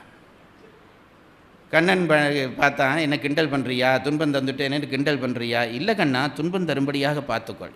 ஏன் அப்படி கேட்கிறாய் என்று கண்ணன் கேட்ட உடனே குந்தி சொன்னாலாம், கண்ணா நான் அதை ஏன் கேட்கிறேன் என்றால், துன்பம் வந்தால்தான் நான் உன்னை நினைத்து கொண்டிருப்பேன், இன்பம் வந்தால் நான் உன்னை மறந்து போவேன். ஆகவே எனக்கு துன்பத்தையே கொடு என்றான். இன்பம் துன்பம் 2ம் விதிதான், 2ம் அனுபவம் தான், 2ஐயும் அனுபவிக்க வேண்டும். கடவுள் நேர்மை செய்வார். ஒரு இன்பம் தருகிறானா, ஒரு துன்பம் தருகிறார். பெரிய இன்பம் தந்தானா, பெரிய துன்பம் தருவான். ஏனென்றால் 2 நீ தீர்த்துட்டு போக வந்திருக்கிறாய், அவ்வளவுதான். நாம் இந்த உலகப்பற்றிலே மாயையிலே மூழ்கி இது நான், இது அவர் என்று நினைத்து நாங்கள் அகப்பட்டு போய் நிற்கிறோமே, அதனாலே நமக்கு அது வேற வேறையாக தெரிகிறது. கடவுள் தப்பு செய்ய மாட்டார். இந்த பிறவியிலே இவ்வளவுத்த முடிச்சுட்டு வா, அங்கே இருக்குது உன் சொத்து லொரி கணக்கில் இருக்குது, ஒரேதான் தந்தா நீ கலைச்சு போவியப்பா, அதனாலே கொஞ்சம் இன்பம் அனுபவி, கொஞ்சம் துன்பம் அனுபவி, அப்படி பண்ண வேணும் அல்லவா, அப்படி தந்திருக்கிறார். ஆகவே துன்பமோ இன்பமோ அனுபவத்துக்கு வந்தால் அது முடிஞ்சு போச்சுன்னு நினைக்க வேண்டும். இது சொன்னால் முடியாது. அதில் நம்முடைய நாம் செய்கிற செயல்கள் இருக்கின்றனவே, 3ஆலே செயல் செய்கிறோம், மறந்து போகாதீர்கள். நம்முடைய செயல் என்று சொல்கிறோமே, நான் செய்கிற செயல் என்று சொல்கிறோமே, மனதாலே, வாக்காலே, காயத்தாலே. அதுதான் திருவள்ளுவர் 3ஐயும் சுத்தமாக்குன்றார். மனதாலே நினைக்கிறேன் அல்லவா, அந்த பார் அவருக்கு ஒரு எவ்வளோ வசதியான ஆள், இந்த மாதிரி ஒரு காரில் போகிறானே, போகிற பொழுது இந்த காரை அடிபடாதா, அப்படி நினைக்கிறோமா இல்லையா? பல பேர் அப்படி நினைப்போம். நினைக்காவிட்டால் நீங்கள் நல்லவர்கள் என்று அர்த்தம். எல்லாரிடமும் நினைக்க மாட்டோம். கடைசி நம்ம எதிரி ஒரு நல்ல காரில் போகிறானா, இந்த கார் விரலாதா என்று நினைக்க மாட்டோமா? சாதாரணமாக நினைக்க மாட்டோம். நமக்கு ஒரு எதிரி, நமக்கு கொஞ்சம் கூட பிடிக்காதவன், அவனுக்கு ஒரு வசதி வந்தா, இவனுக்கு என்ன இந்த வசதி, இந்த வீடு புதுசாக வீடு கட்டிட்டான், இடிஞ்சு விழாதா, நினைக்கிறோம் அல்லவா? அது செயல், மனதாலே நீ செய்கிற செயல். அதுக்கான தண்டனை அடுத்த பிறவியிலே உண்டு. அதுபோல் வாக்காலே செயல் செய்கிறோம் அல்லவா, வார்த்தை செயல், வாக்கு செயல், மறந்து போகாதீர்கள். எரும மாடு, நீ சொன்னோடனே அவனுக்கு நோகுதா இல்லையா, அந்த வார்த்தை நோகுதா இல்லையா, ஐயா ராசா இதை கொஞ்சம் எடுத்துகிட்டு போயா, அவனுக்கு சந்தோஷம் வருதா இல்லையா? அப்போ உன்னுடைய வார்த்தையாலே ஒருத்தன் சந்தோஷப்பட்டான், ஒருத்தன் துன்பப்பட்டான். ஆகவே அடுத்த பிறவியிலே யாரோ ஒருத்தன் வார்த்தையாலே உன்னை துன்பப்படுத்துவான் அல்லது சந்தோஷப்படுத்துவான். யாராவது திட்டான் என்று கவலைப்படாதே, நீ யாரையோ திட்டினது இப்போ வந்திருக்குது உனக்கு. கடவுள் பத்திரமா வச்சு பார்சல் பண்ணி அனுப்பிடுவார். அவர் எடுத்துக்கொள்ள மாட்டார், அவர் நேர்மையான மனுஷன். நீ என்னதான் பிரதிஷ்டை பண்ணினா என்ன, எத்தனை கோயில் கும்பாபிஷேகம் பண்ணினா என்ன, உன் துன்பம் உனக்கு வந்தே தீரும். அப்போ தான் அவர் நேர்மையானவர்ன்ற அர்த்தம். அப்போ தானே உன் வினை முடியும். அதை அவர் எடுத்து வச்சுருந்தா அந்த பாசல் திருப்பி அவனுடைய போகத்தானே வேணும் ஏதோ ஒரு நாளில். அதனால் அவர் எடுக்க மாட்டார். 3ஆலையும் செயல். அது மாதிரி மனதாலே செயல், வாக்காலே செயல், உடம்பாலே செய்வது. உடம்பாலையும் நாம் வினை செய்தோமா, ஒருத்தனை அடிக்கிறோமா, ஏதோ ஒரு பிறவியில் உனக்கு அடி விழும். ஒருத்தனை தடவி கொடுக்குறாயா, யாரோ ஒருத்தன் உன்னை தடவி தருவான். இதிலே கடவுளுடைய தலையீடு இருக்காது. கடவுளுடைய தலையீடு இருக்காது. நீ பண்ணுவது உனக்கு. அது நீதியா இல்லையா, நீங்களே நினச்சி பாருங்க. நீதியா இல்லையா, நீ செய்ததை உனக்கே தருகிறான், நீ செய்ததை நீ தானே முடிக்க வேண்டும். அதில் எங்கே கடவுள் குறுக்க வர முடியும்? நாம் கடவுளை திட்டுறது, கடவுளே உனக்கு கண் இல்லையா, இதை விட்டுட்டியா என்றால், நீ பண்ணினேப்பா, உனக்கே அனுப்பி வச்சுருக்கிற, அதை வாங்கிக்கோள். வாங்கி கொண்டா விஷயம் முடிஞ்சுது, அவ்வளவுதான். இப்போ இதிலே நான் உடம்பாலே செய்த செயல் இருக்கிறது அல்லவா, உடம்பாலே செய்த செயல் உடம்பிலே வந்து சேரும். வார்த்தையாலே செய்த செயல் வார்த்தையிலே வந்து சேரும். மனதாலே வர்ற செயல், மனதாலே நல்லதுன்னு செய்கிறோம், நல்லதுன்னு நினைக்கிறோம், கெட்டதுன்னு நினைக்கிறோம். இது எப்படி திருப்பி எனக்கு வந்து சேரும்? இதுக்கும் பதில் சொல்லி இருக்கிறார்கள் நம் தத்துவவியலாளர்கள். எனக்கு என்னுடைய இயல்பு, படுத்த உடனேயே ஷோ ஆரம்பிச்சிடும். என்ன ஷோ? கனவு தொடங்கிடும். இடையில் எழும்பி தண்ணி குடிச்சிட்டு படுத்தனேன்டா அது விட்ட இடத்துலேருந்து கனவு தொடரும். நல்ல கனவாக இருந்தால் சந்தோஷமாக இருக்கும், அது தொடருது என்று. கெட்ட கனவாக இருந்தால் ஐயோ இது வரப்போகுது என்று கவலையாக இருக்கும். படுக்கிற நேரத்திற்கு எழும்புற வரைக்கும் கனாத்தான். நான் என்னுடைய ஆசிரியரிடம் சைவ சித்தாந்தம் படிக்கிறேன். கனவாக வந்து களைச்சு போவேன். நானுமோ என்னென்னமோ பண்ணி பார்த்துட்டேன், கனவு நிற்கிறதா இல்லை. அப்போ இன்றைக்கு போய் என் வாத்தியார்கிட்ட இந்த கனவு என்ன சார்ன்னு கேட்க வேணும்னு நினச்சி அவர்கிட்ட படிக்க போகிறேன். ஆச்சரியம் பாருங்கள், நல்ல ஆசிரியர்கள் அதான். அன்றைக்கு கனவை பற்றி எனக்கு அவர் பாடம் சொல்கிறார். அன்றைக்கு கனவை பற்றி நான் கேள்வியே கேட்க இல்லை, அவராக பாடம் சொல்கிறார். அதில் என்ன சொன்னார் என்று கேட்டால், கனவு என்பது என்னவென்றால், நீ எண்ணங்களாலே மற்றவர்களுக்கு தீமை செய்து நன்மை செய்திருப்பாய் அல்லவா, அடுத்த பிறவியிலே அது கனவாக வந்து அந்த எண்ணப்பயன்கள் முடியும் என்றார். கனவில் வர்ற எண்ணம் இருக்குது. கனவில் சந்தோஷப்படுற ஒரு கனவா, நீ போன வரப்பில் யாருக்கோ சந்தோஷமாக நினைச்சிருக்கிற, இப்போ நினைப்பில் அது வந்து போய்விட்டது. கனவுல பயந்து அழுகிறியா, நீ போன வரப்பில் யாருக்கோ பண்ணியிருக்க, இந்த பிறப்பில் அழிஞ்சு விட்டது. ஆகவே திரிகரணங்களால் செய்கிற வினைகளும் உன்னை வந்து சாரும். இதில் தப்ப முடியாது. இதுக்கு பெயர் தான் விதி. இந்த விதியை மாற்றம் உட்படக்கூடாது. அது ரொம்ப முக்கியமான விஷயம். பல பேர் விதியை மாற்றி தப்பிவிட வேண்டும் என்று நினைக்கிறார்கள். அது தவறு. விதியை அனுபவித்து முடிப்பது தான் உகந்தது. என்னதான் கஷ்டம் வந்தாலும் விதியை பல்லை கடித்து கொண்டு அதை அனுபவித்து தாண்டிட வேணும். இங்கே பாருங்கள், இந்த நான் சொல்கிறது உண்டு, இந்த ஊசி போடுகிற ஆஸ்பத்திரியில் ஊசி போடுவார்கள். அது அந்த காலத்தில் நாங்கள் பள்ளிக்கூடத்தில் படிக்கிற பொழுது எனக்கு வயசு போயிட்டுங்கிறது இப்போ தான் தெரியுது. அந்த காலம்னு சொல்கிற பொழுது நான் கிழவனாக போனேன்னா எனக்கு இப்போ தான் ஞாபகத்துக்கு வருகுது. பாடசாலையில் படிக்கிற பொழுது இந்த அம்மைப்பால் ஊசி குத்துவார்கள். இப்போ எல்லாம் வேறு வேறு மாடர்னாக வந்துட்டு. அந்த காலத்தில் எப்படி குத்துவார்கள் தெரியுமா? அதை ஒரு மெழுகுத்திரி மாதிரி ஒரு நெருப்பு கொளுத்தி அந்த ஊசியை அதில் சுட வச்சு இப்படி குத்துவார்கள். அதில் எங்கள் ஆசிரியர்களுக்கெல்லாம் ரொம்ப கருணை எங்கள் மேலே. அதனால் என்ன பண்ணுவார்கள், அங்கே வச்சு அந்த டாக்டர் குத்தினா இங்கேருந்து க்யூவாக எங்களை நிற்க விட்டுருவார். ஒவ்வொருத்தனாக கூப்பிட்டு குத்தினா அந்த வலி தெரியாது. க்யூவில் நிற்க வச்சா அங்கே அவனுக்கு குத்துறதுக்கு அவன் கிடந்து இப்படின்னு எனக்கு இங்கே வேதனை ஆரம்பிச்சிடும். இந்த 100ஆவதாக நிற்கிறவன் இருக்குது, அவனுக்கு 100 குத்து. உண்மையிலே முதலாக நிற்கிறவனுக்கு ஒரு குத்து தான். ஏன் தெரியுமா? ஒவ்வொருத்தன் குத்தும், அவன் அப்படின்னுவான், இவன் உடனே இங்கே பிடிப்பான். குத்தின பிறகு தான் தெரியும், அட இவ்வளவு தானடா விஷயம் இருக்கும்.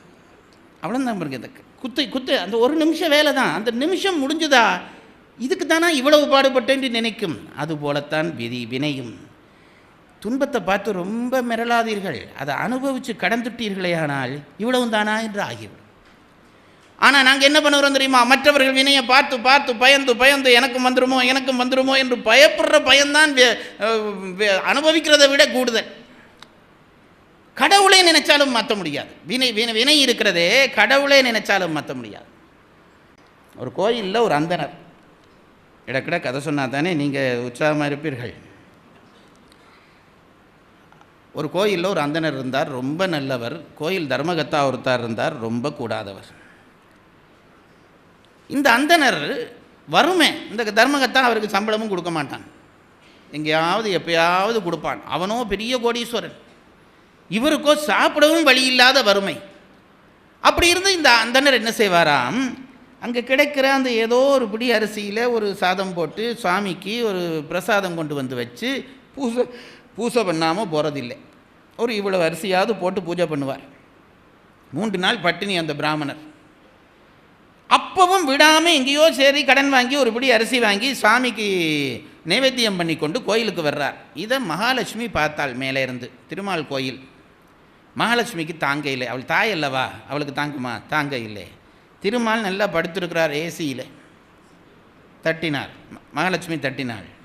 நான் ஏசி என்று சொன்னது அவர் பாட்காலில் படுத்தா அது ஏசி மாதிரி தானே இருக்கும்.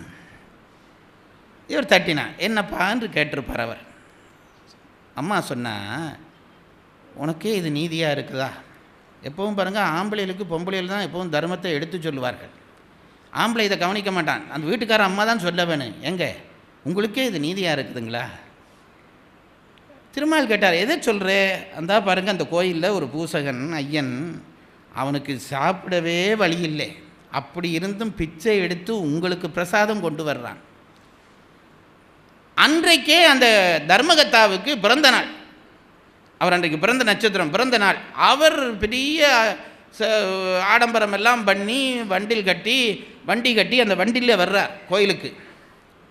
ஆடம்பரத்தோடு வர்றார். இந்த அம்மா சொல்லிச்சுது, இங்கே பாருங்க, இவன் ஒரு நீதியும் கடைப்பிடிக்காத தர்மகத்தா, இவனுக்கு இவ்வளவுத்தை கொடுத்துருக்குற நீ. இங்கே பார், இவ்வளவு உண்மையான பிராமணன், இவனுக்கு ஒரு சாப்பிட்றதுக்காவது நீ வழி பண்ண கொடுக்கக்கூடாதா? நீ எல்லாம் என்ன காவல் தெய்வம் இருந்துச்சு இந்த அம்மா. திருமால் சிரித்தார். பெரும்பான்மையான ஆம்பளைகள் இப்படி தான் சிரித்து தப்புறது. ஏன்னா பெண்கள் நல்ல பாயிண்டில் கேள்வி கேட்பாங்க, பதில் சொல்ல முடியாட்டி சிரிச்சுட்டு போக வேண்டியதுதான். இதெல்லாம் குடும்பஸ்தர்களுக்கு நான் சொல்ல வேண்டியிருக்கு. அப்போ இந்த திருமால் சிரித்தார்.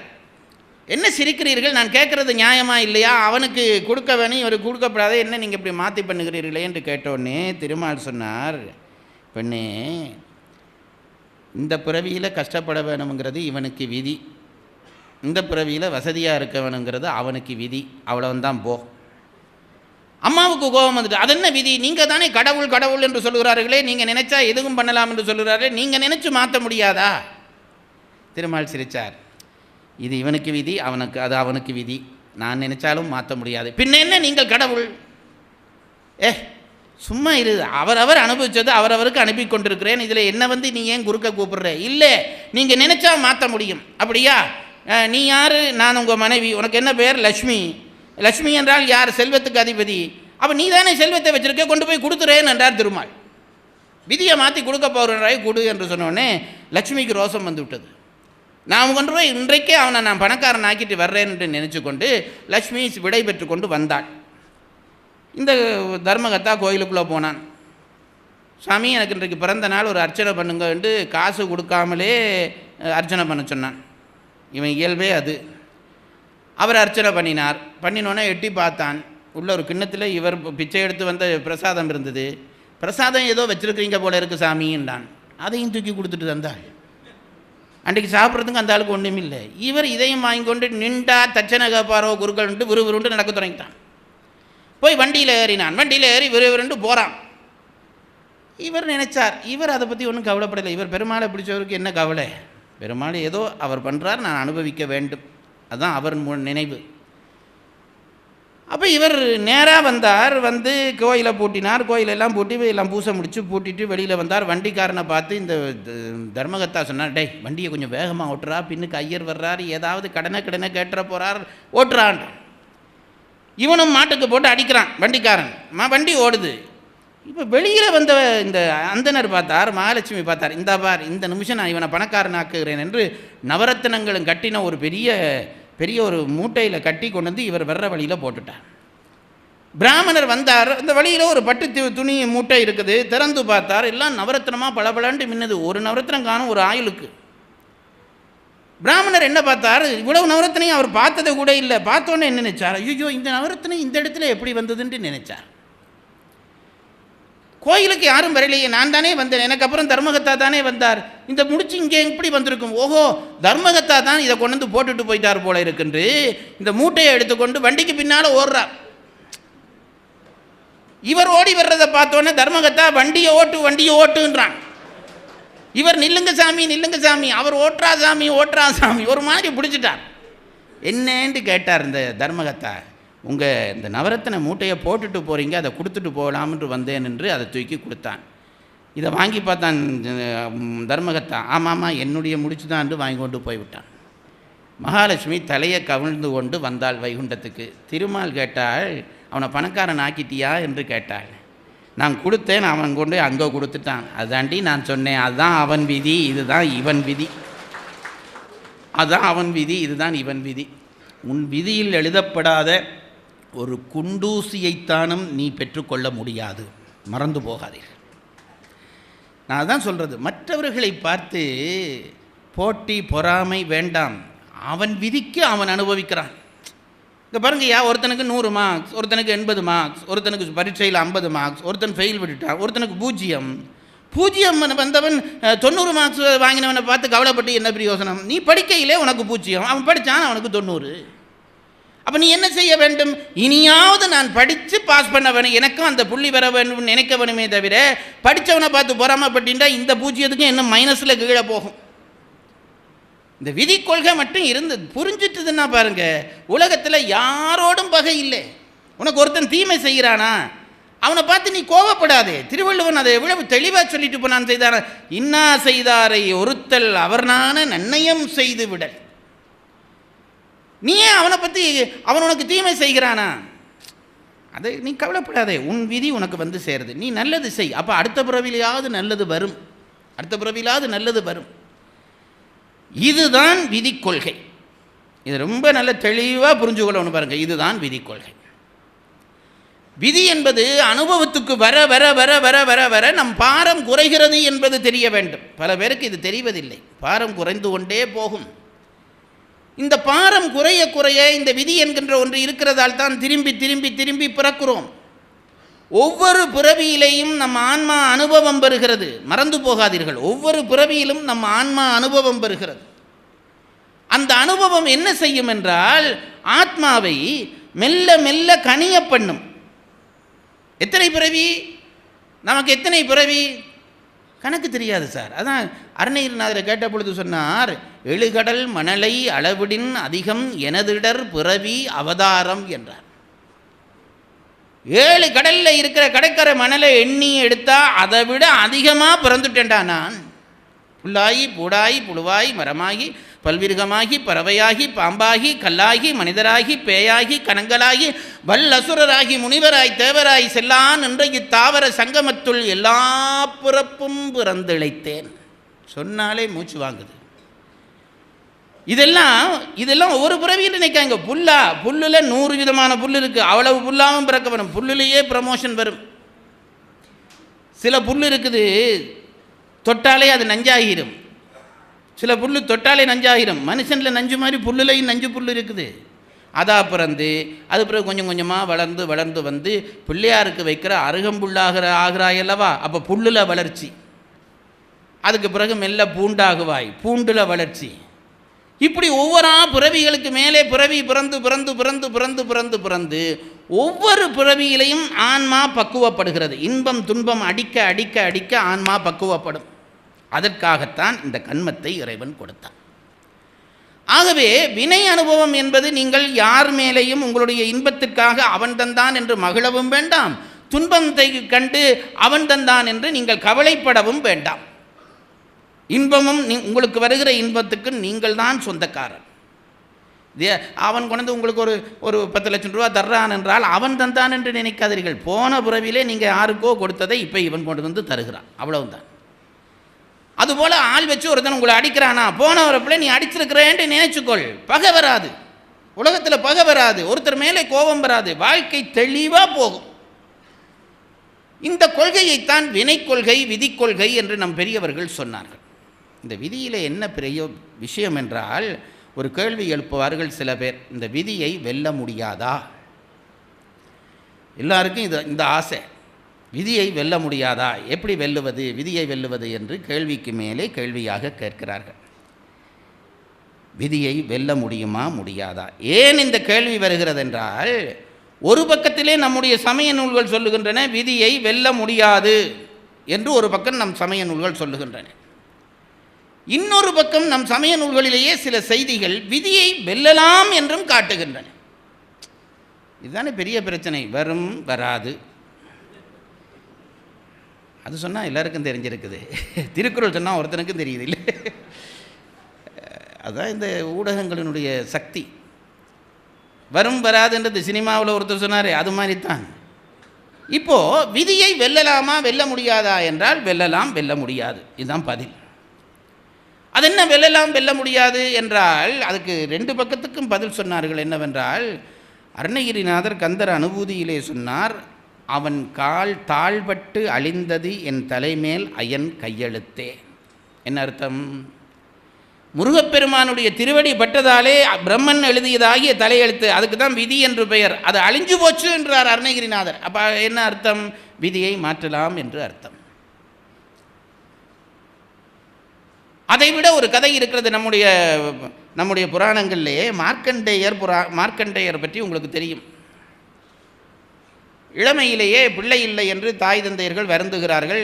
ஒருவர் இறைவனுடைய அருளாலே உனக்கு 16 வயதிலே போகக்கூடிய பிள்ளை வேண்டுமா, அல்லது நல்ல பிள்ளை வேண்டுமா, அல்லது நீண்ட காலம் வாழுகிற கூடாத பிள்ளை வேண்டுமா என்ற உடனே, எங்களுக்கு 16 வயது வாழுகிற சிவபக்தி உள்ள ஒரு பிள்ளை இருந்தால் போதும் என்று அந்த பெற்றோர்கள் வேண்டினார்கள். பிள்ளை பிறந்தது. அந்த பிள்ளை சிவபக்தியிலே ஒரு உச்சந்தொட்டு வளர்ந்து கொண்டு வந்தது. 16வது பிறந்த நாள் வரப்போகிறது. இந்த தாய்க்கும் தந்தைக்கும் பெரிய கவலை. இந்த பிள்ளை இப்படியே 16 வயதிலே போயிடுவான் என்று நாங்களே வாக்கு கொடுத்து விட்டோமே, போக போகிறார் என்று கவலைப்பட்டார்கள். இந்த பிள்ளை தாய் தந்தையினுடைய முகத்திலே இருந்த சோர்வை பார்த்துவிட்டு வந்து, அம்மா அப்பா உங்களுக்கு என்ன பிரச்சனை, ஏன் கவலைப்படுகிறீர்கள் என்று கேட்டால் இவர்கள் உண்மையை சொன்னார்கள். 16 வயதிலே உன் ஆயுள் முடிந்து விடப் போகிறது. அப்போ இந்த கதை புராண கதை தான் நான் சொல்லுகிறேன். உடனே இவர் என்ன செய்தார்? சிவனை போய் இருந்து பூஜித்து சிவலிங்கத்தை இருக்க கட்டி பிடித்து கொண்டார். அந்த நேரம் யமன் வந்தான், பாசக்கயிறை வீசினான். சிவபெருமான் உடனுடன் தோன்றி யமனை உதைத்தார். உதைத்த உடனே யமன் காலனை காலால் உதைத்தல் பாடி உதைச்சு அவன் செத்து போனான். உலகமே அப்படியே ஸ்தம்பிச்சு போச்சு. தேவர்கள் வேண்ட பழையபடி உயிர் கொடுத்தார். இது ஒரு கதை. இப்போ இதில் என்ன தெரிகிறது? இவனுடைய ஆயுள் என்பது 16 வயசு, அதான் அவனுக்கு விதி. சிவபெருமான் என்ன செய்கிறார்? அந்த உயிரை எடுக்க வந்த யமனை உதைக்கிறார். அப்போ விதியை இறைவனை வணங்கி வெல்லலாம் என்கிற பதில் இருக்கிறதா இல்லையா? இப்போ எல்லாரும் ரொம்ப சந்தோஷமாக தலையாட்டுறோம். அப்போ விதியை வெண்டிடலாம் தான் போல இருக்குது. ரொம்ப அவசரப்பட்டு சந்தோஷப்படாதீர்கள். இன்னொரு சம்பவம் சொல்லுகிறேன். ஞானசம்பந்தர் சிவனடியார்களை கூட்டிக் கொண்டு கோயில் கோயிலாக போகிறார். ஒரு கோயிலுக்கு போகிற பொழுது அடியார்களுக்கெல்லாம் குளிர் ஜுரம் வந்துவிட்டது. குளிர் ஜுரம் வந்த உடனே கும்பிட முடியவில்லை, கோயிலுக்கு போக முடியவில்லை, எல்லாரும் போர்த்து கொண்டு படுத்து விட்டார்கள். என்னப்பா கோயிலுக்கு கும்பிட வந்த இடத்துல இப்படி படுத்துட்டீர்கள்னு, இதுதான் விதி, என்ன செய்வது என்றார்கள் அவர்கள். ஞானசம்பந்த பெருமான் வந்து சொன்னார், டேய் விதி என்றெல்லாம் சொல்லி சோர்ந்து படுத்து விடாதே, அவ்வினைக்கு இவ்வினையாம் என்று உரைக்கும் அகுதறிவீர், உய்வினை நாடாது இருப்பது உந்தமக்கு ஊனமன்றே. இதிலிருந்து தப்ப நீ முயற்சிக்காமல் இருக்கிறியாடா, அது உனக்கு குறைவடா. என்ன பண்ண வேண்டும்? இறைவனை நாடி அவனுடைய பாதத்தை பற்றினால் என்ன நடக்கும்? செய்வினை வந்து தீண்டப்பெறாது திருநீல கண்டம் என்று சத்தியம் பண்ணுகிறார். நீ சரியா இறைவனை பற்றி அவனை முயற்சித்தால் செய்வினை வந்து உன்னை தீண்டாது. இது திருநீல கண்டம் என்று ஞானசம்பந்த பெருமான் 3 வயசிலே பால் கொடுத்த அந்த பிள்ளை சத்தியம் பண்ணுது. அப்போ இப்போ எங்களுக்கு என்ன நம்பிக்கை? மார்க்கண்டர், அருணகிரிநாதர், ஞானசம்பந்தர் சொல்லுகிறார்கள் விதியை வெல்லலாம். அப்போ விதியை வெல்லலாமா என்றால் 2 விஷயம் சொல்லுகிறேன், அதோடு என் பேச்சு முடிகிறது. ஒன்று, விதியை உலகியலிலே இருந்து கொண்டு வெல்ல நினைக்காதீர்கள். பிறவி, பற்று, பாசம், அன்பு, ஆசை, கோபம் இதெல்லாவோரும் கூடிய மனிதர்களா நாம்? விதியை அனுபவித்து முடிக்க வேண்டும். நான் முதல் சொன்னது தான் உதாரணம். உங்களுக்கு ஒரு ஆயுள் தண்டனை தீர்த்தாகி விட்டதா, முடிச்சுட்டா வெளியில் 23 வருஷமோ 25 வருஷம் முடிச்சா வெளியில் வந்துடலாம், நிம்மதியாக வெளியில் வரலாம். இல்லை நீ யாரையாவது பிடிச்சு தப்பி வெளியில் வந்தாயா, என்றைக்கோ ஒரு நாள் அந்த தண்டனை உனக்கு திருப்பி நிச்சயமாக உண்டு. நான் சொல்கிறது உங்களுக்கு புரியுதுங்களா? நிச்சயமாக உண்டு. ஆகவே விதியை மீறக்கூடாது, அனுபவித்து முடிச்சிட வேணும். எல்லா ஞானியர்களும் அதைத்தான் செய்தார்கள். விதி வருகிற பொழுது, விதியாலே துன்ப அனுபவம் வருகிற பொழுது அந்த அனுபவத்தை அவர்கள் வெறுக்கவில்லை, வாங்கி கொண்டு வெளியிலே வந்தார்கள். என்னுடைய ஆசிரியர் சொல்வார், அவர் சித்தரை தான் சந்தித்ததாக சொல்லுவார்.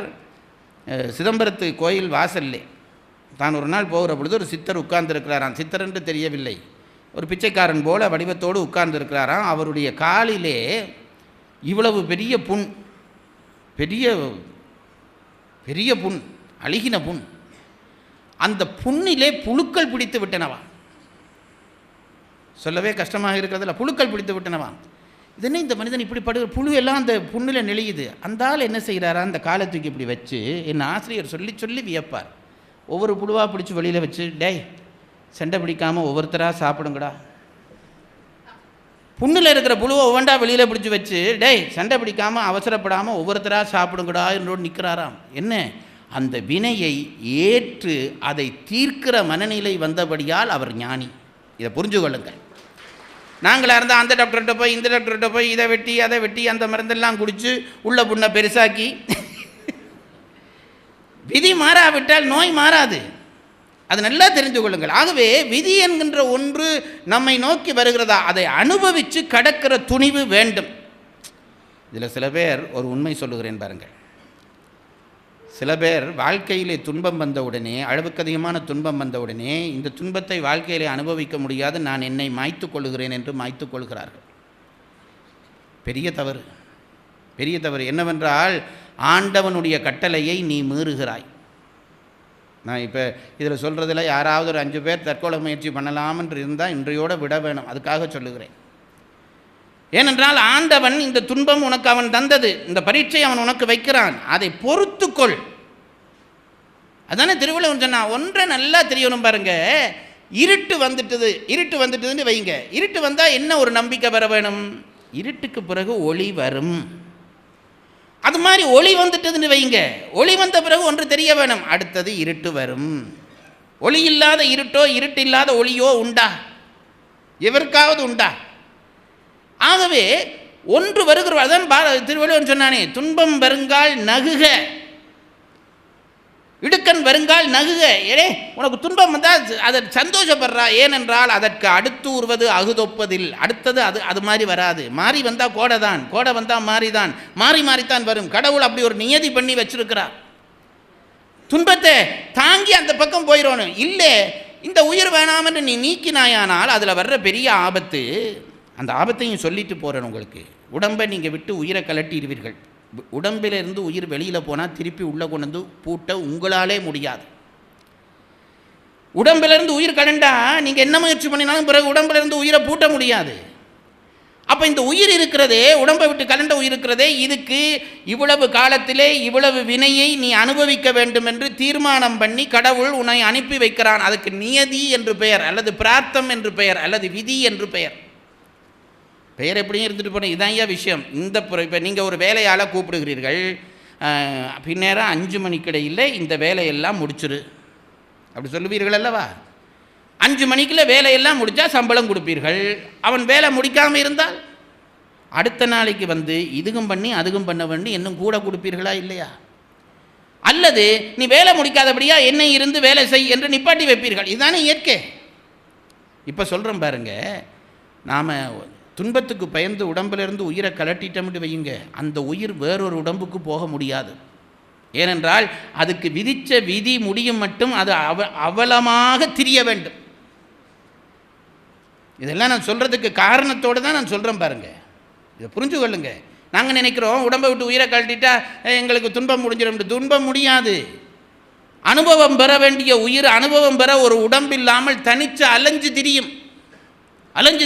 இப்போ பேய் என்று நிறைய பேய் படம் வருகுதே, எல்லாரும் ஓடி ஓடி பார்க்குறீர்களே, இந்த பேய் படத்தில் வர்ற பேய் உண்மையா பொய்யா? நம்முடைய சைவம் சொல்லுகிறது உண்மை என்று சொல்லுகிறது. இதை சொன்னால் என்னை பேய் என்று சொல்வார்கள்.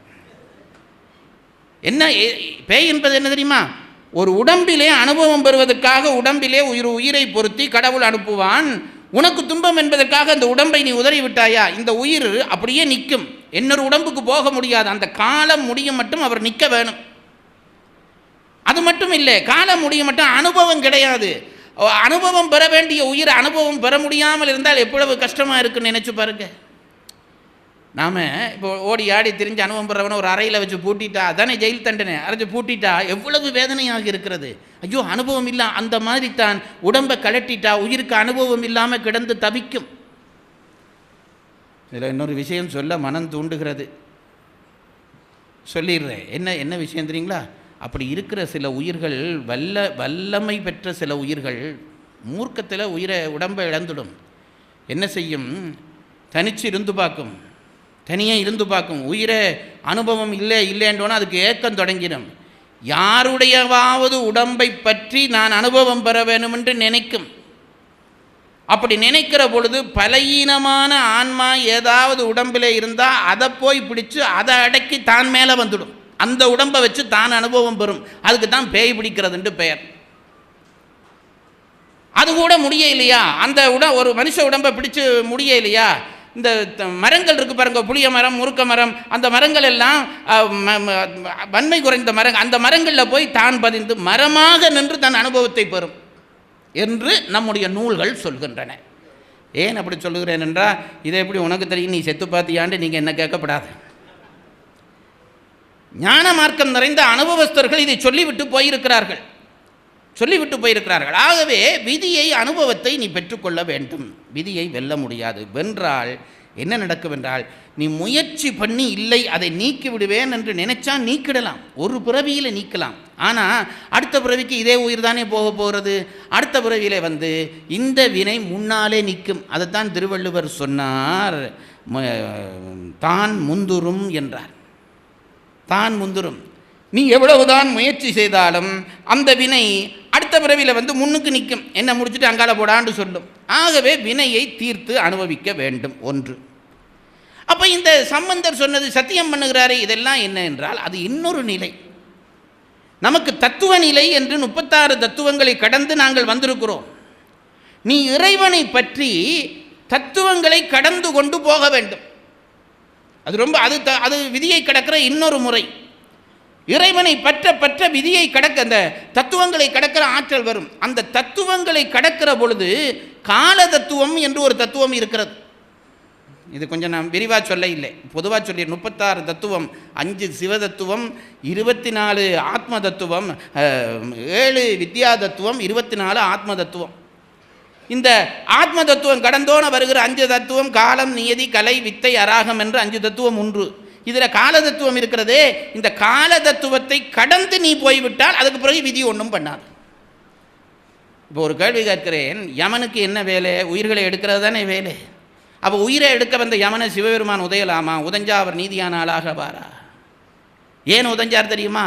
மார்க்கண்டர் சிவனை இறுக பற்றி தத்துவங்களை கடந்து கால தத்துவத்தை கடந்து அங்கால போயிட்டார். இது யமனுக்கு தெரியாமே, இது என் மேசையில் இருக்கிற ஃபைல்ன்னு நினச்சி தொட்டான். அது ஃபைல் சிவபெருமான்கிட்ட போயிட்டுது. இவனுக்கு அது தெரிய இல்லை. அதனால் இவன் என்ன நினைச்சான்? காலன் நான் வகுத்த காலத்தை முடிக்க வேணும் என்று வந்தான். அவர் கால தத்துவத்தை கடந்துட்டார். அதை தொட்டோன்னே சிவபெருமானுக்கு கோபம் வந்துட்டு, இப்போ ஃபைல் என் மேசைக்கு வந்துட்டு நீ என்னடா தொடுறதுன்னு உதஞ்சு விட்டார். அப்போ விதியை கடப்பதற்கு 2 வழி. ஒன்று அனுபவிப்பது ஒரு வழி. இறைவனை பற்றி பற்றி பற்றி தத்துவங்களை கடந்து கடந்து இந்த வினை முதலியவற்றை எல்லாம் தாண்டுகிற ஒரு நிலைக்கு போனால் அங்கும் விதியை கடக்கலாம். அது ரொம்ப உயர்ந்த ஆன்மாக்களுக்கு வாய்க்கிற விஷயம், லேசான விஷயம் அல்ல. அதனால்தான் நம்முடைய பெரிய அனுபவஸ்தர்கள் எல்லாம், ஞானிகள் எல்லாம் வினையை அனுபவித்து முடிக்க வேண்டும் என்று தீர்மானம் பண்ணினார்கள். எல்லா பெரியவர்களும் வினையை அனுபவித்து முடிக்க வேண்டும் என்று தீர்மானம் பண்ணினார்கள். இதைத்தான் திருவள்ளுவர் ஊழ் என்கிறார். ஊழ் என்று கொண்டு வந்து வைக்கிறார். அறத்தின் பயனாக, அறம் என்றால் அறம் செய்தால் புண்ணியம் வரும் அல்லது பாவம் வரும். இது ரெண்டினுடைய பயனாக, நீ செய்கிற புண்ணிய பாவங்களின் பயனாக இன்ப துன்பம் உனக்கு விளையும். ஆகவே அறத்துப்பாலினுடைய முடிவிலே கொண்டு வந்து ஊழை வைத்தார். இனி அடுத்ததாக வரப்போறார் பொருட்பால், காமத்துப்பால். இந்த பொருளும் காமமும் இந்த விதியின் காரணமாகத்தான் உனக்கு விளையும். அப்போ இப்போ எங்கே கொண்டு வந்து ஊழ வைக்க வேணும்? அறத்தினுடைய முடிவிலே பொருளின்பத்துக்கு தொடக்கத்திலே வைக்க வேணும் என்று நினைத்து வைத்தார். அதுதான் ஊழ். ஊழை பொறுத்தளவிலே நான் திரும்ப திரும்ப சொல்லுகிறேன், ஊழ் நியதி இல்லாத ஒரு பொருளை நீங்கள் அனுபவிக்க முடியாது. அதுதான் திருவள்ளுவர் சொன்னார், கோடி தொகுத்தார்க்கும் துய்த்தல் அரிது. கோடிக்கு மேலே கோடியா நீ சேர்த்துட்டியா? சேர்த்துடலாம். பாவத்துக்கு மேலே பாவம் செய்து, பிழைக்கு மேலே பிழை செய்து நீ கோடிக்கு மேலே கோடியாக அனுபவங்களை, பொருளை சேர்த்து விட்டாயா? சேர்த்து விடலாம். ஆனால் அதை அனுபவிக்க முடியாது. அதை அனுபவிக்க முடியாது. அதை எத்தனை பேர் வாழ்க்கையில் இப்போ பார்க்குறோம் நேரடியாகவே. அனுபவம் என்பது விதியினாலே தான் வரும். ஆகவே பொருள் தேடுகிறோம் என்று மெனக்கெடாதீர்கள். பொருள் தேடுகிறோம் என்று மெனக்கெடாதீர்கள். இறைவனை பிரார்த்தியுங்கள், அவனை பற்றுங்கள். எனக்கு கடவுள்கிட்ட என்ன கேட்கலாம் தெரியுமா? என் விதியை மாற்றுண்டு கேட்கப்படாது. அப்போ என்னத்துக்கு சார் கடவுள் என்று ஒருத்தர் என்னுடைய துன்பத்தை மாற்றாவிட்டால் கடவுள் என்று ஏன் ஒருத்தர் என்று கேட்டால் இன்னொன்று கேட்கலாம். இறைவா, என்னோடு கலந்து நின்று அந்த விதியை நீயும் அனுபவி என்றால் என் பாரம் குறையும். அவ்வளவுதான். இங்கே பாருங்கள், நான் ஒரு கல் தூக்க வேண்டி இருக்கிறது, அது நான் தான் தூக்க வேணும். எப்படியும் கடவுள் தூக்க மாட்டார். ஆனால் கடவுளை நான் பிரார்த்திக்கிறேன், தூக்குகிற பலத்தை தந்து விட்டார் என்றால் கல்லை தூக்குவது வேதனையாகுமா? அவன் போதிய பலத்தை தந்து என்னை கொண்டே தூக்கி வேதனை இல்லாமல் என்னை விதியை கடப்பிப்பான். அதற்குத்தான் இறை வழிபாடு. ஆகவே நான் உங்களுக்கு திரும்ப திரும்ப சொல்லுகிறேன், அறம் செய்யுங்கள். அது இல்லறமோ துறவரமோ, உங்கள் ஆத்ம பக்குவத்திற்கு எது பொருந்துகிறதோ அதை செய்யுங்கள். சிறிய அளவிலாவது நன்மை செய்யுங்கள், ஒரு தப்பும் இல்லை. நான் அதான் சொல்லுகிறேன், நல்வினையும் பிறவிக்கு காரணம்தான். ஆனால் நல்வினை செய்ய செய்ய செய்ய செய்ய வினையற்ற மனநிலை வரும். ஆகவே முடிந்த அளவு ஒரு சிறு சிறு விஷயத்திலாவது ஒன்று, அதானே பாரதியார் சொன்னார், அதுவும் மற்றவர் வாய்ச்சொல் அருளீர் என்றாரே. முடிஞ்சா உனக்கு 10 ரூபாயை உழைச்சி வைத்துட்டு 1 ரூபா கொடு, அந்த 1 ரூபா உனக்கு 100 ரூபாயாக வரும். ஆகவே கொடு. அது மாதிரி ஒன்றும் கொடுக்க முடியவில்லையா, வார்த்தையாலே சொல்லு. ஐயா, இப்படி ஒரு பெரிய விஷயம் செய்கிறீர்களே ஐயா, வசதி உள்ளவன், இந்த நான் 10,000 ரூபா இன்றைக்கு உண்டியலில் போட்டு நாளைக்கு பழனியப்பனையாவை சொல்ல வைக்கிறனா இல்லையா பார், அப்படி போடலாம். அப்படி இல்லை, அது இல்லாத பட்சத்தில் என்ன சொல்லலாம்? ஐயா, உங்களை விட்டால் யாரையா இதை பண்ணுவார்கள், நல்ல காரியம், தொடர்ந்து பண்ணுங்க ஐயா. வார்த்தை அடுத்த பிறவியிலே உன்னை ஆறாவது இப்படி வார்த்தையாலே ஊக்கப்படுத்தி தருவான். வார்த்தையாகவும் அவர்கிட்ட போய் பேச கூச்சம் இருக்கா? மனதில் நினை, புண்ணியவானே நீ நல்லா இரு என்று நினை. அடுத்த பிறவிலே உன்னை ஒருத்தன் அப்படி மனதாலே வாழ்த்துவான். இதுதான் நம்முடைய சமயம் வகுத்த ஊழ். ஊழை தெரிந்து கொண்டோமானால் மற்றவர்கள் மேலே பகை வராது. மற்றவன் எனக்கு தீமை செய்தான் என்று நினைக்க மாட்டேன். மற்றவன் வசதியாக இருக்கிறான் என்று பொறாமைப்பட மாட்டேன். என் தகுதிக்குரியது எனக்கு வந்தது என்று நினைப்பேன். இந்த நினைப்பை எப்பொழுதும் பெற்றுக்கொள்ளுங்கள். வாழ்க்கையிலே நிம்மதி வரும். மீண்டும் சொல்லுகிறேன், இல்லறம் செய்து அதில் இருந்து துறவரத்துக்கு போங்கள். இல்லறம் துறவரத்திலே மாறுபாடு வருகிற பொழுது இது என்னுடைய ஊழ் என்று தெரிந்து கொண்டு சேர்ந்து அனுபவியுங்கள். நிச்சயம் ஆன்மா உயர்வடையும் என்று கூறி உங்களிடமிருந்து விடைபெறுகிறேன்.